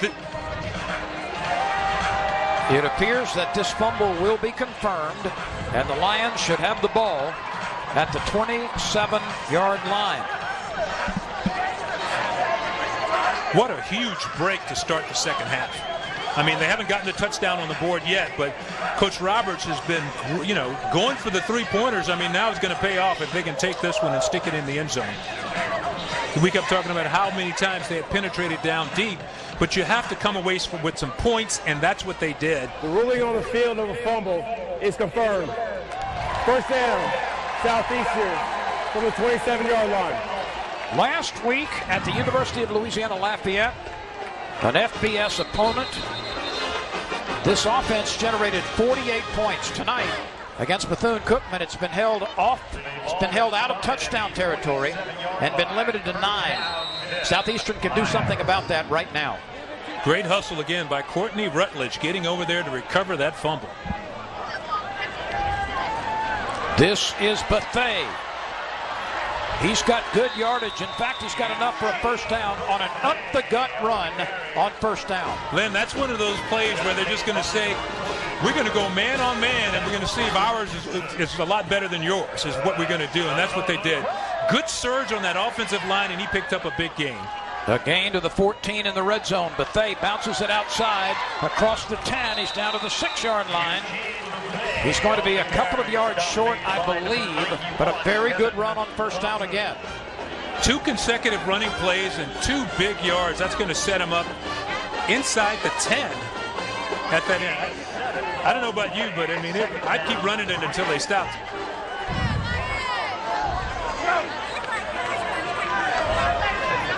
It's Bethea on the delay, running left inside the 5 to the stripe. Touchdown, Eugene Bethea. What a great touchdown on the play. You're going to see the Lions pull a couple of the offensive linemen across, and they opened a big hole, made some separation for Bethea, and he just powered his way into the end zone. So for the first time at home this year, Southeastern Louisiana runs it into the end zone. And they stayed on the ground exclusively and got that big offensive line working after the fumble recovery. And you see the big guys. That was Michael Vick, one of the guys pulling across. They made a nice seal in there, but they got behind those 2 big offensive linemen. He followed his friends all the way into the end zone. And when you got friends that big, it's great to be a running back. Dylan Burkhardt, who has kicked 3 field goals, now adds his 10th point of the night. And for the first time, the Lions have the lead. Southeastern Louisiana 16, Bethune-Cookman 14, with 12 minutes and 42 seconds remaining in the third quarter. Are you 16-14, the Southeastern Louisiana Lions lead by 2. Bethune-Cookman with a chance to do something about it. Here's a quick flip out to a wide receiver coming to the near side, and that'll work for 10, maybe 11 yards. They put the man in motion that time, and Quashawn Bird was able to turn it into a first down. Yeah, they ran Bird on that play in the first half, and he picked up a nice gain on it there, too. So he's a little guy, but obviously he has some speed. He showed it off right there. Good job on that. And like I said, they ran it once in the first half, tried it a couple of times, and that's the best it's worked so far. He came up a yard short, 2nd and 1. Brim will throw on this short yardage opportunity, looking for help, fires it out into the right flat, and he's got a man for good yardage, but the play may come back. There was a penalty marker down thrown in the pocket as Frank Brown took the short pass and turned it into a good gain. But I believe we're going to have holding. Holding. Offense, number 72. 10-yard penalty. Main 2nd down. That's David Bryant, the left tackle, a big guy, 6'7", 336 pounds, out of Summerville, South Carolina. And when somebody that big is illegally affixed to a defender, it's hard to avoid. They're having so many problems, though, offensively with the penalties. I mean, it's just absolutely Is that brutal. a dozen or close to it? That makes it 11 penalties for 105 yards so far in the game. It's kind of hard to play the opponent and yourself at the same time, and that's what they're doing tonight.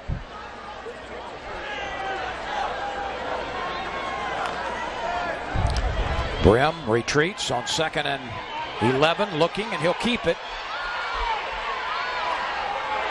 He's got a first down, and there may be a late hit. It may be a targeting call on Lions. We'll have to see what the officials say. Brim ran for the first down and then some. And then illegal contact apparently is called against the Lions defender. Let's check it all out. If they rule a targeting foul, that will be a disqualification for the defender. Well, they're talking about it now, and they may, we'll have to take a look at the replay and check it out. But it looked like, and this one can be reviewed. Yes, by the booth replay officials.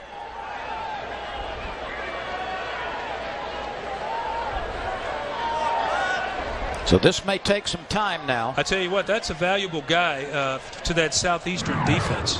As we take another look at it here, we were trying to take a look at it, but Max Lyons, he does so many things for them defensively. You mentioned before how they move him around and play him in so many positions. Personal foul, targeting, defense, number 1. 15-yard penalty, automatic first down. The previous play is now under review. Now the play will be reviewed to determine intent. And Max Lyons incurred the penalty. The penalty yardage will be marked off, and now the officials will discuss what sort of personal assessment to make against Lyons, if any. Well, it was pretty close. It could have been some helmet-to-helmet contact is what they may have called on the play. Couldn't quite see it clearly on that look, but he came in right as he was going down. You know, for years, Butch, there's been a lot of discussion about this. I know you were on the defensive side of the ball at McNeese. As we take a look, number 1 is going to be called for the penalty right here in green. Eventually, right there. The whole idea behind this targeting rule is to severely discourage players from making tackles with their noggins. Do not make the contact with your helmet. Do not have initial first contact with your helmet. It's as simple as that. And I know I hear all the discussion about, well, I was running in there and I'm going full speed and I don't know. No, that's not true. You know that if you're taught you go shoulder pad first, that's the way you go. Well, they don't want you to lead with the head. And they want you to keep the head up, because they even teach you how to tackle like that now to avoid injury to yourselves. This is not going to be ruled targeting, we are told. So it'll be a penalty, but Lions remains in the game. He gets to stay in the game, and that's the big key right there for the Lions, because that's a tough guy to replace on your defense. And your point is so well made. It's really more for the protection of the defender than it is the guy who receives the blow. Watch number 1 come in right here.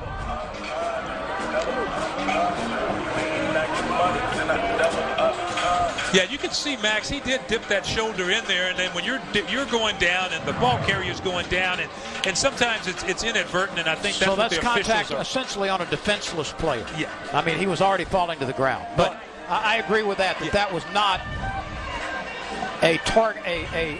with poor intention, with bad intention. Yeah, I don't think he came in there to do the other guy harm on that play. And like you said, he actually kind of led with his shoulder. The ball carrier goes down, Lyons goes down to meet him, and they end up going helmet to helmet. But they're still talking about it.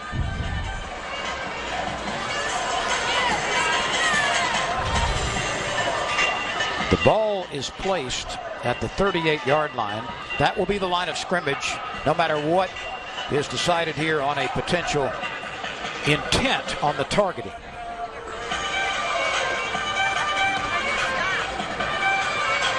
Well, we've seen just about everything here tonight.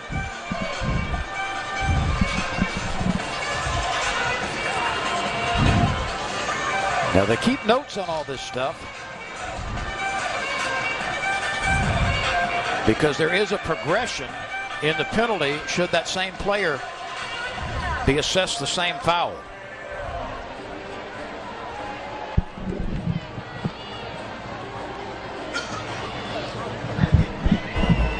After further review, the call of targeting is overturned. Okay, so first down, 10 for the 48-yard line. So they have reversed the call. Yes, and I think it's they have used the replay to reverse the call because indeed it was a shoulder lead because that's what instead of a helmet lead. Exactly what we were talking about. You could see it on the look we had, and that's what I was trying to explain before.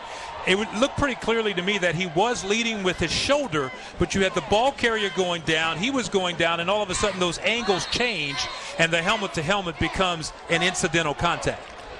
And I really think that's what happened on that play. And I think that's a prudent use of replay. Here's the pitch back to the left side, and a flag comes in. We'll check out the penalty marker. They have been very frequent in this game. Not much room for Tupac S.E. He's only had a couple of carries tonight, spelling Michael Jones, a 5'11 sophomore from Naples, Florida. Great stop, though, by Sione to Hema. Just you could see him moving laterally down the line, making a big stop for no gain, really. Let's see what the flag is. It's another penalty against Bethune-Cookman. Holding. Offense. Number 6. 10-yard penalty. First down. That's a wide receiver, Kevon Mitchell, holding on that play. What's that, a dozen now? Yeah, it's going to be. That's going to be the 12th penalty of the game so far. So, how much penalty yardage, Butch, counting the 10 that was just marked off? Well, that makes it 12 for 114 yards. So not only do you have a dozen penalties, they have been major penalties for the most part. That's a lot of yardage in penalty. That's a lot of penalty yardage. So they're one short of their penalty total last week. Yeah, and we're still in the third quarter. That's the difference in the game. So they have not been able to correct some of those problems. Terry Sims, the head coach, told us during the week that they really had worked hard on eliminating the penalties. There's a nice catch at midfield, but still going to be 7 or 8 yards short of a first down. That one hauled in by Frank Brown. Sims was adamant that his team would not commit that many penalties, but so far they have not cleaned it up. Well, and they went back to the drawing board on Sunday night, breaking down the film and seeing why this was happening and why that was happening. So I'm sure no one is as surprised as he is right now that they have 12 penalties in this game. 2nd and 8, big rush coming from up the middle. They dump it off outside to Jones, and he is wrapped up by Ryan Seegers. Seegers, a 2-year starter. He had 10 starts a year ago. He's a senior out of Katy, Texas, just west of Houston. A lot of good football players in Katy come out of Katy. A lot of good barbecue, too. A lot of good barbecue, a lot of good football players. That's where the Southland Conference has held its men's and women's basketball championship tournament for years and years. Down at the Merrill Center. A lot of state championships come out of Katy, too, in football.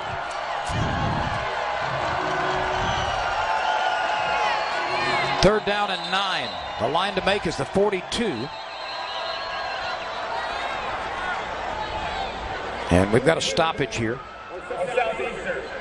First warning of the game.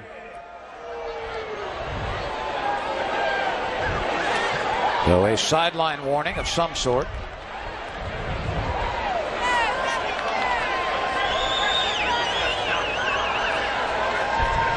I think the officials would make out all right if they were getting paid by the flag tonight. I think they would still do pretty well.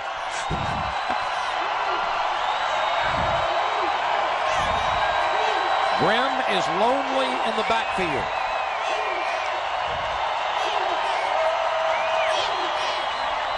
Four-man rush. Brim airs it. A leaping interception at the 30-yard line.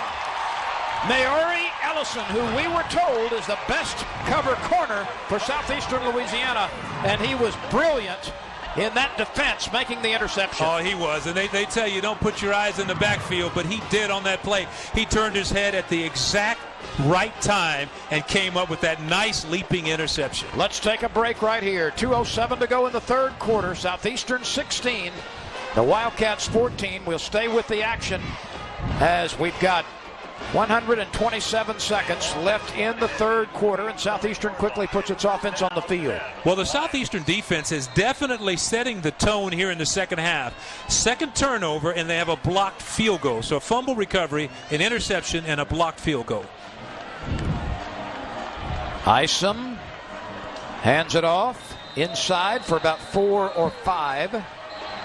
And we've got some action going on in the secondary, some extracurricular, but no flags. That handoff was to Julius Marcelin. Marcelin has a career best of 191 yards and a touchdown against the University of the Incarnate Word. And he can be a very, very effective back. He's big, he's fast, he's strong. 2nd and 5. Isom looking. Throws it deep.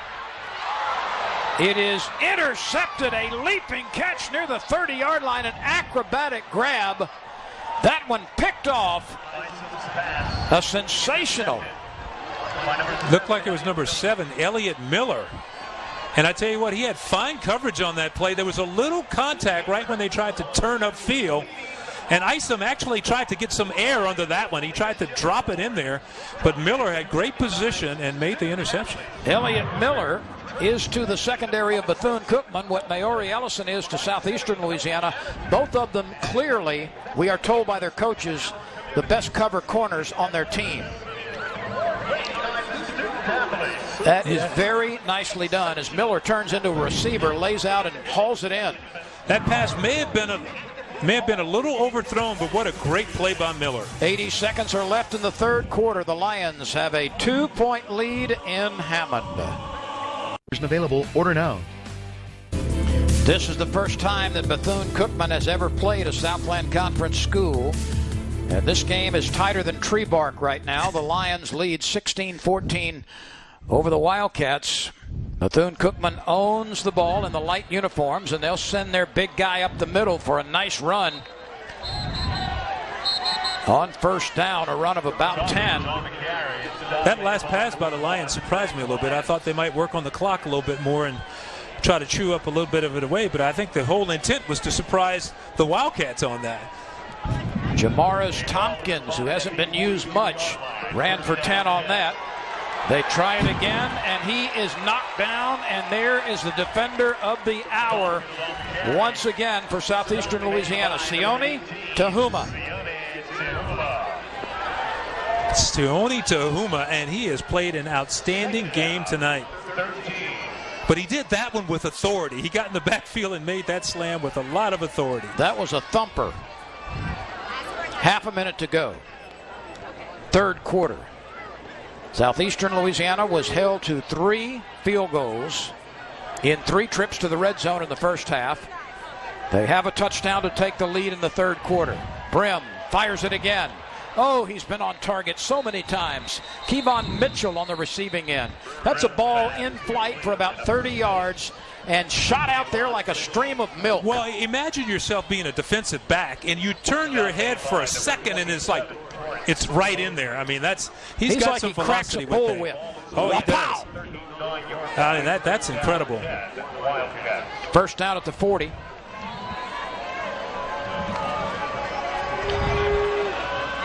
Brim on a straight handoff up the middle, gives it again to Tompkins. He's 211 pounds, a senior on a 5'11 frame. That's Tahima again on the stop. You know, he has 9 tackles now. That's his 9th tackle of the ball game. That's how active he's been. And so we come to the end of the third period with the Lions leading 16-14 over the Wildcats from Bethune-Cookman. The fourth quarter is straight ahead on 11 Sports from Hammond, Louisiana.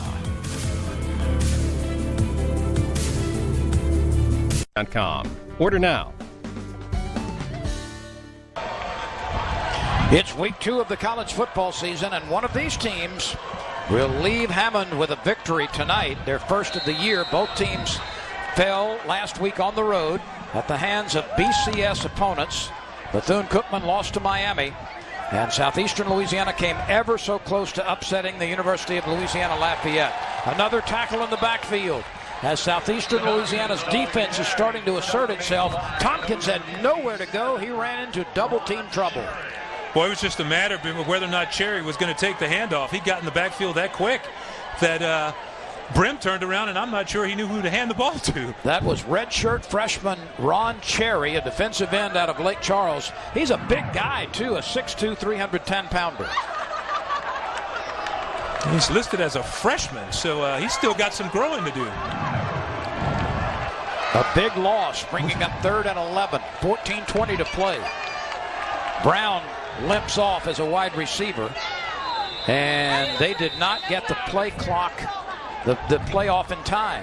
Timeout. Now, they did actually call a timeout. That's not one they wanted to spend right here. No, they did not. But they did not want to have another penalty at that time. You mentioned Ron Cherry, 6'2", 310 pounds, and he's a freshman from Washington Marion High School in Lake Charles. And you know, when you look at how big that offensive line is, and then you look at how big Cherry is, I really hope when they go to the training table, they let the backs eat first. That would probably be a good idea to do that, because they have a really, really big, healthy offensive line.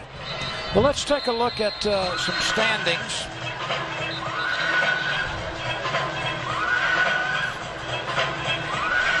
These are Southland Conference standings. Nichols tonight gave Texas A&M everything it wanted, but fell 24-14. It was 14-all late in that game. Mid-South Bank presents these standings. Nichols and Sam Houston State, that's the team picked to win the league. Already with a couple of nice victories. You see the rest there. We will have these Lions and the Bears from Central Arkansas next week from Conway, Arkansas. And how about that defensive play from Max Lyons? He's been everywhere tonight, and he almost intercepted a pass. I think Max Lyons had that one snuffed out. I mean, he knew what was coming, and he anticipated it, made the nice break back to the ball, and just did not make the interception. He's got almost double-figure tackles tonight. Yeah, he's got 14 tackles so far in this game. Yeah, more than 10. Yes. He's been active. He's been all over the field, and like I said, 14 tackles. That lets you know how important he is to that defense and that secondary. Tahuma is approaching 10 tackles as well. Hernandez hits a wobbler. It backs up a bit. It's down near the 15-yard line.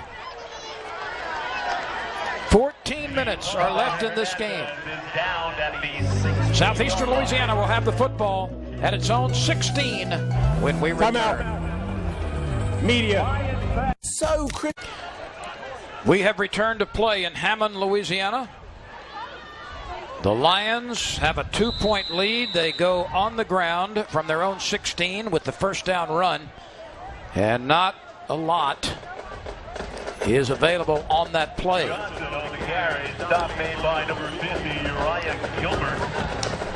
I tell you what, Len, it's going to be an interesting game. 13:39 to go.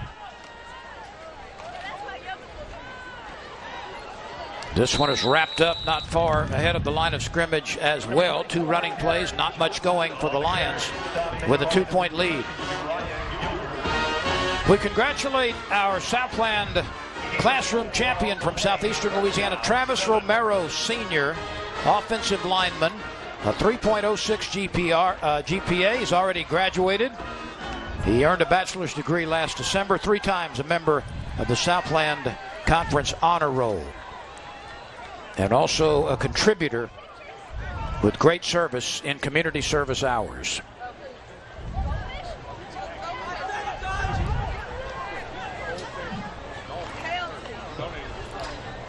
Quick throw out into the right side. That one's dumped along the ankles. No chance for the catch there. That's a ball that, had it been well delivered, would have been close to a first down. Isom rushed that one just a little bit. You could see he was having trouble trying to get the snap snapped off, and it came in low. And when he made his fake, he just rushed it just a little bit out there, because he would have made the completion, and that would have kept the clock rolling. Connor was the intended receiver, but now Southeastern will have to punt it away. Frank Brown is back to receive it.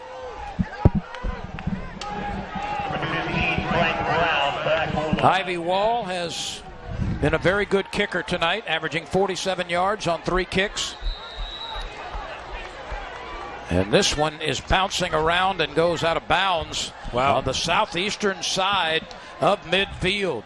I was about to say he did a good job keeping that ball away from the return man, but it kind of went off the side of his foot there. They're going to have great field position. That's a kick of only about 30 yards or so, maybe less than that, and this ball will be placed at the 43-yard line. 12:38 to go. Well, this is setting up to be a really key drive for the Wildcats as they get the football back. They're on the southeastern side of the field, so even a field goal for them would be points on the board. That they could consider that a victory. Brim hands it off on first down, and a couple of yards are picked up.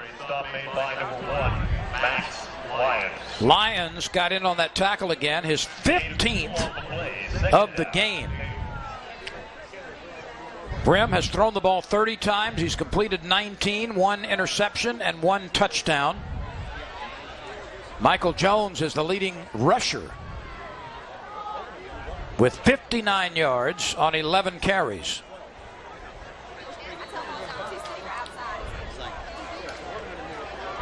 Brim steps up into the pocket, and he'll run. He's got some room. Steps outside, tries to use a block, and goes out of bounds at about the 32. Well, that's an excellent job by Brim. Larry Brim, it's like he can sense when that pressure gets close to him. Right here, he goes back in the pocket. Look at these. Looking downfield, and then he just, right there, he pulls it down right when he's about to be sacked. And then he turns on the speed and picks up a big gain for the Wildcats. He's not the fleetest quarterback, but he doesn't get caught much. Brim surveys the field. He's got an open receiver inside the 10, and being knocked down inside the 5 is his receiver, Joel Davis. That's his favorite guy. They have hooked up a lot tonight, and on that play, a good pass. And I mentioned that sense that Brim seems to have when defenders are getting close to him. He also has a sense when Davis is going to turn around, and he delivers the ball. Davis now has 6 catches for well over 100 yards. Here's the pitch back to Jones, trying to run to the short side, gets maybe back to the line of scrimmage. That's a heck of an effort by Jones, because they had him stacked up there, and he might have got that pretty close to the 1. Take another look. Davis and Mitchell both are over 100 yards receiving for Bethune-Cookman. Now he's diving there, but it looked like his foot was already out of bounds back near the line of scrimmage. Ruling on the field, the running back stepped out of bounds. Second down. So they're marking him about the 2. Second and goal. Mitchell in motion. Brim throws it back. Scott his man. Touchdown. Davis again. Joel Davis, a senior out of Miami. There's no telling what's happening to his hometown right now, but several hundred miles away from that, Joel Davis is having one heck of a night in Hammond, Louisiana. Yeah, he and his quarterback are doing a great job. But watch this, on the roll right. He looks back. They don't like quarterbacks to throw back when you're rolling one way, to throw back another way. But he has so much confidence in Davis that he's going to be where he's supposed to be. Brim had no problem zipping that ball in there. Davis is up around 150 yards receiving now. We've got a penalty marker down on this kick. 11 minutes remain in the fourth quarter. 21-16, the Wildcats have the lead. Here, we'll check the penalty marker. The kick was good. If it's against the Lions, they'll probably assess it on the kickoff.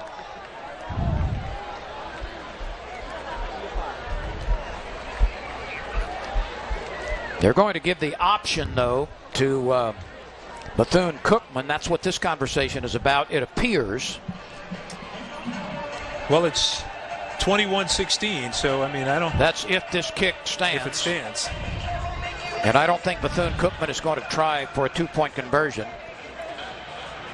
We'll find out right now. Holding. Defense. Number 50. That penalty is declined. Try is good. Timeout on the field. Media. Let's take a timeout. We've got 11 minutes remaining in the fourth quarter. 21-16. Correction. The foul's on 95. I'm Big Daddy Don Garlett. I won 17 world championships, 145 national events. The ball was a little bit out of his reach.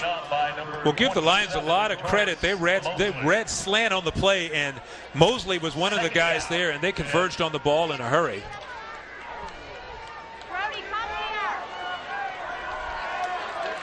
Second and 10. That was one of the plays they had a lot of success with in the first half, but you can see the Lions, they've come out in the second half more prepared to defend that play. Frank Brown replaces the tight end, Mallard.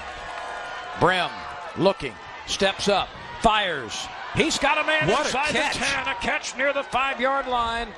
A second effort catch, and that is a new receiver. That's Michael Jones coming out of the backfield. Well, boy, he did it last he week. He latch came onto one. He caught 7 passes coming out of the backfield last week, and man, I tell you what, that was a big-time catch right there. Caught it in his hands in a lot of traffic, and Brim, again, zipped one in there.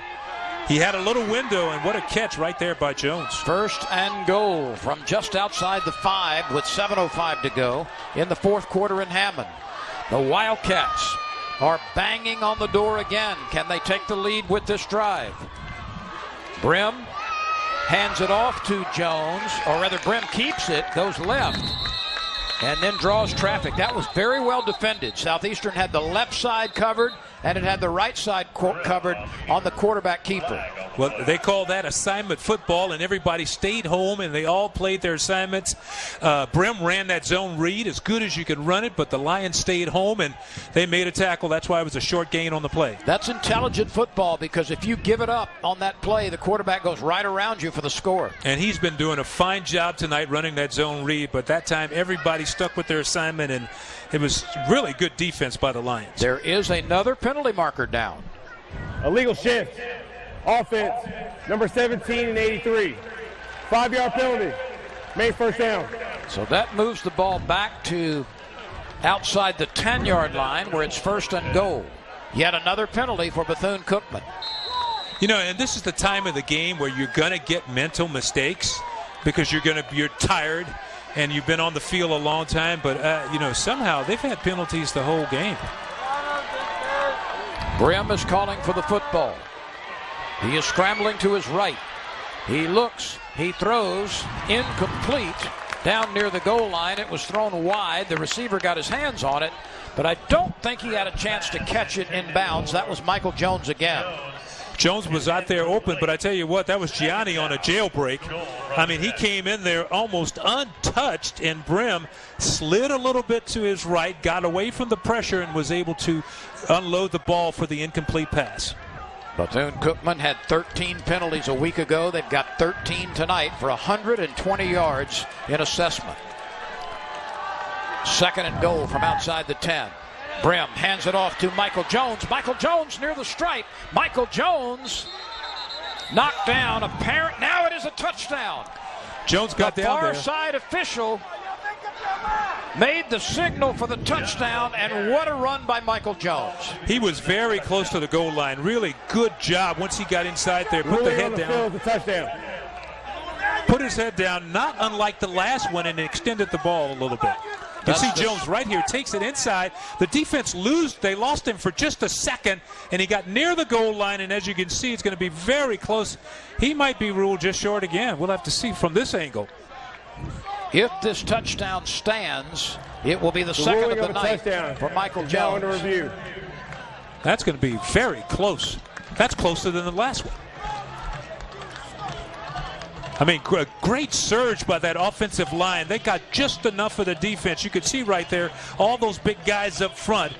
were just getting a bit of their people there. Guys like it was right. Oh, wow. He might be a little short. Looked like his elbow was down on the ground. And the elbow is a legal tackle point. Yes, and you're down. Hips, knees, elbows, all count. His elbow hit while he was being contacted by the defender right there. Right there, it does not. Now, on that shot, it looks like the ball actually got to the stripe. But as we back it up, watch the position of the ball as the left elbow makes contact with the turf. Looks like it's a little short. It's like That's it might actually the right elbow. But you got to give that offensive line a lot of credit. Guys like Chris Adams, Dwayne Brown, Philip Norman. I mean, they really exploded on that play to get that surge. And Butch, you well know, when you hit it up the gut from the 10-yard line and you get to the stripe, you've done your job up front. They did a great job right there, just moving that pile forward. Everybody getting a hat on a hat, moving that pile forward, and Jones did a great job of picking his way through that traffic. They will take multiple looks at this one to try to build a body of evidence one way or the other. We've had several reviews tonight. You know, several years ago, the Southland Conference was the first FCS conference in America to use instant replay. Well, it has become a valuable tool, and it's a way to help get things right because you hate to see someone lose a ball game because of a bad call. And we take another look at it again. You can see Jones. Jones has a nose for that goal line. He scored last week. And you can see right here, that's Lions coming in there, trying to hole him out of the end zone, coming in to help out on the tackle, and he may have done it. Boy, that guy's pretty active. We were talking before about the amount of tackles he has. Lions is up to 16 tackles in this game, 7 solo tackles, and 9 assists. I think he's going to be a little tired when this game is over. He did everything he could to keep him out of the end zone. You know, every time I look at it, I waver. One time I think he didn't get there. The next time I think he did. If there's inconclusive evidence, of course, the touchdown call on the field will stand. Well, I think he got the call the last time on it. And I think this one, with that elbow going down where it is. You're going thumbs down. I'm going down. I'm going he's a little short. Yes. All right, I'm going to go thumbs up. Okay. I think he's a little short on this one. I'm not so sure he wasn't short, but I don't know if there's enough to turn it over.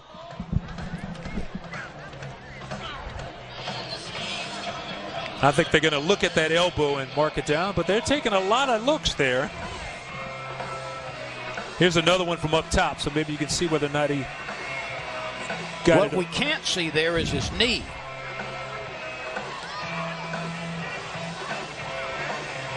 You know, I think Congress will pass tax reform before we get a decision here. Maybe not. All right, that one, I'm agreeing with you. Yeah.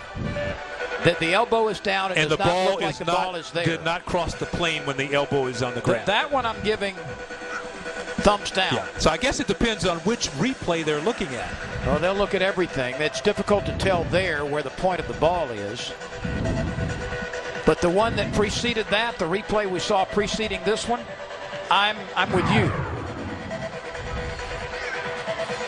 Of course, Coach Ron Roberts anxiously waiting to hear the results of this call.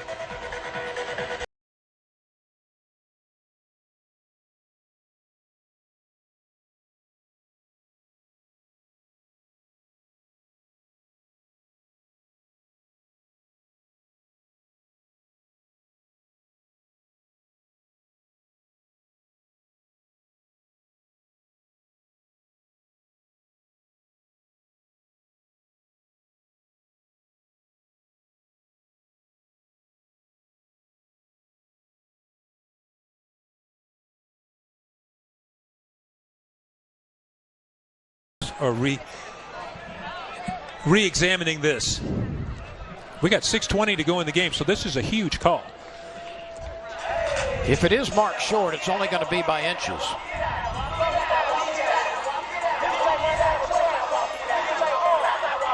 You know, they also may be reviewing the exact place to place the ball and the time on the clock. And we think we'll get the announcement very shortly. After further review, the call of the field is overturned. The runner was down prior to crossing the goal line. It'll be third down from the half-yard line. Well, that's the way we thought it was going to go, because that elbow was clearly on the ground, and that one picture we had showed that the ball was short of the goal line when his elbow was on the ground.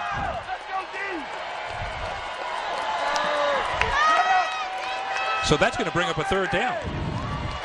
Third and about a foot.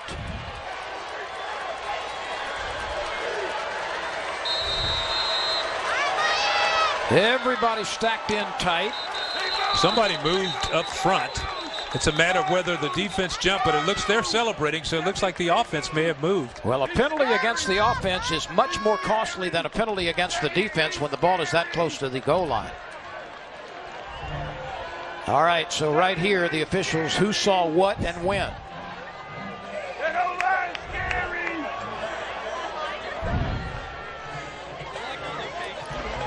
Offside. Defense. Number 95. Half the distance. Third down.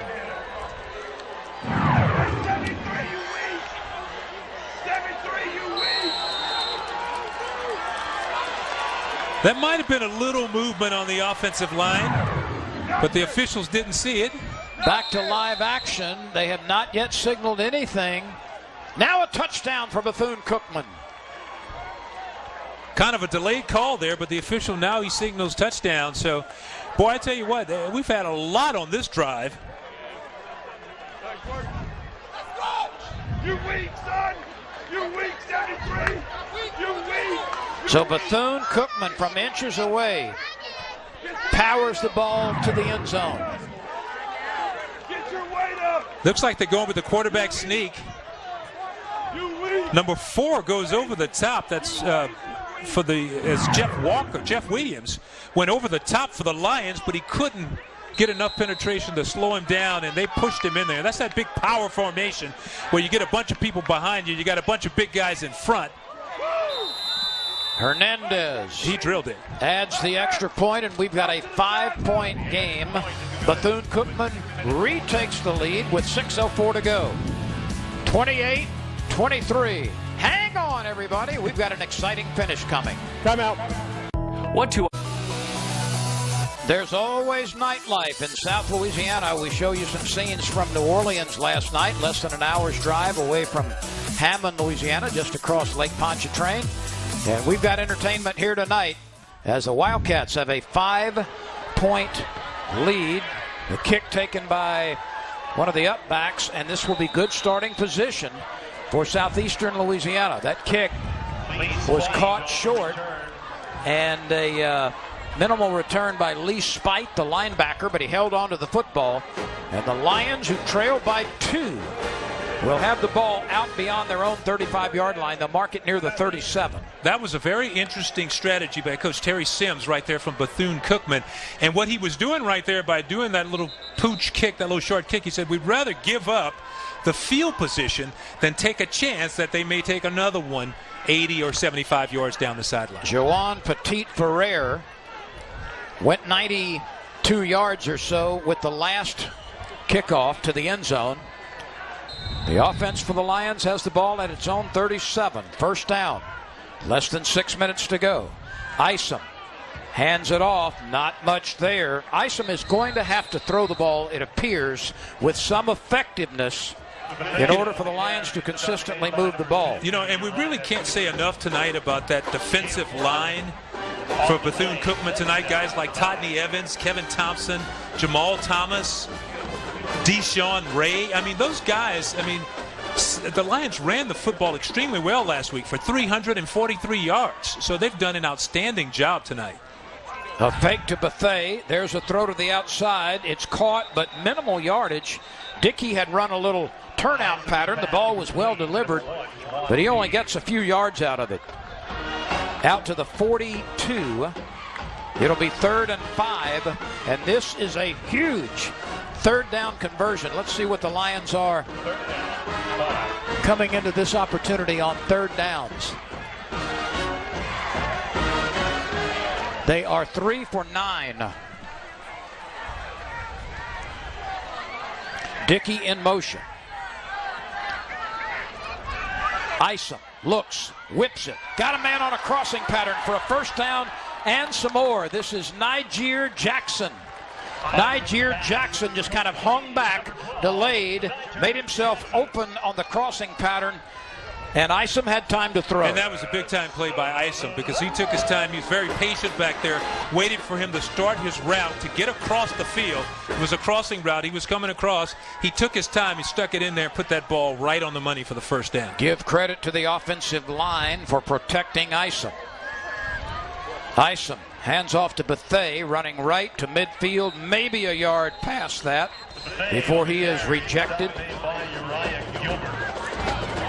Gain of 1 on the play, second down, 9. Trenton Bridges, one of the Wildcats in there helping out on the tackle, and they have done an outstanding job against the run tonight. They really have. We're down to 3:53 to go in this game. You know what? Travis Romero is now centering the ball. He has replaced Shaq McClain. 68 is putting the ball in play from the line of scrimmage. Bethea running left. Makes a nice cut, made a man miss, and he's got 9. But let's look at that offensive line. 68, Travis Romero, who is a 3-year starter. He was a starting center prior to this year, and he has replaced Shaq McClain. That's Romero, the center. Really good call by the Lions, though. They stuffed it up, stacked it up inside a couple of times, and that's a lineman jumping a little early right there for the Lions, number 76, Kyle Strickland. But you know what? They've run it inside a couple of times. They haven't gotten any yardage at all. Number 6, 5-yard penalty. Main third down. Right now. Go ahead. So they take it to Bethea, let him get around the outside. Well, Strickland is listed as a backup at right tackle. Jermaine Jones is in at left guard. That's where Travis Romero has been. So they've got a little bit of a patchwork offensive line right now, but these guys are deep and they're talented. And there is a natural rotation on the line for the Lions. The line to make is the 41 for the first down. Third down. The throw behind the receiver. Dickey had cut inside. The ball was wide of his left shoulder. This might be a coming-of-age drive for Isom right here. He throws it. It's a little crowded in there, and then he throws the football behind his receiver. That's kind of a dangerous pass. This will bring up fourth down. And Dukeway on the coverage right there for the Wildcats. 2 minutes and 54 seconds are left. The ball will go over on downs if the Lions do not get to the 41-yard line. Isom calling for the football. He retreats. He looks. He fires. Incomplete. And there is a penalty marker down behind the spot where the ball went to the receiver. Intended for Dickey is incomplete. There's a flag on the play. There is a flag on the play. Will the drive be sustained, or will the ball go over to Bethune-Cookman? There was a little contact on the play, and it may have been a little early on the play. He was trying to hit Dickey again. He's had some success hitting Dickey. If this penalty is against Bethune-Cookman, it would be number 14.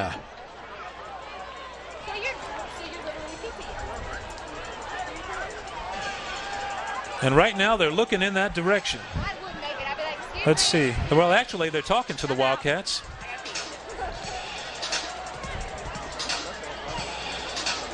I think this is going to go against the defensive team. One of the officials walked over to explain what's happening to Terry Sims. Terry Sims may be about to see the 27th penalty in 2 games called against the Wildcats. Pass interference, defense, number 13. It's a small foul, automatic, first down. Well, let's take another look. Isom's pass inside, and they're both going for the football right there. DeAndre Bozeman was called for the illegal contact, and that is a drive sustainer for Southeastern. Yeah, that one They got a break on that one. Isom hands it off to Bethune. A yard maybe, and he's rejected. They'll mark it nearer the line of scrimmage. I don't know if we can see that again, but here it comes again. Let's take another look. Isom right there off the hands off inside to Bethune. But the pass interference is water under the bridge because it's a first down, and the Lions have the ball now with a chance to win this game. That was Deshaun Ray on that last tackle at the line of scrimmage as he quickly put a cork in the bottle. Second down and virtually 10. Bethune again chugging forward, trying to move the pile. They'll mark him at the 30. This will be 5 yards short of a first down. Another good surge by that offensive line. You know, they haven't had that success inside, but that time everybody got off. They fired off at the same time. And Bethune just kind of got in behind a couple of his buddies. The clock starts to become a factor. We approach the 1 minute 45-second mark. 3rd and 5. From here, it would be about a 47-yard field goal if there's no progress on this play. Isom trying to convert another third down. Swings it out short, and that is knocked down behind the line of scrimmage, nearly intercepted by Delwan Beard. Delwan Beard, I mean, he almost ended this game right there with one swat of his hand because he got there a little late, but he was able to knock the pass down, but he almost intercepted that pass. As we take another look, Isom staring down the receiver, and he just got that big paw out there, number 49, Beard, to knock it away. He could have almost intercepted that pass. Instead of trying for a 47-yard field goal, it's a 4th down conversion attempt. Isom looking, game on the line, fires it, incomplete. On a post pattern, he overthrew Jawan Dickey. And we have a player down in the backfield. It's one of the Wildcats. Could be number 91. Kevin Thompson. It is. He's one of their better defenders. And perhaps the best defender on the initial line. That penalty decline. First down. Bethune-Cookman. Well, an interesting decision there, as they did not bring on a field goal kicker for what would have been a 47-yard try to take. Of course, that wouldn't have mattered. Went down by 5. I think they had the good field position. I think they had the opportunity to go for it, even though they had 3 first downs.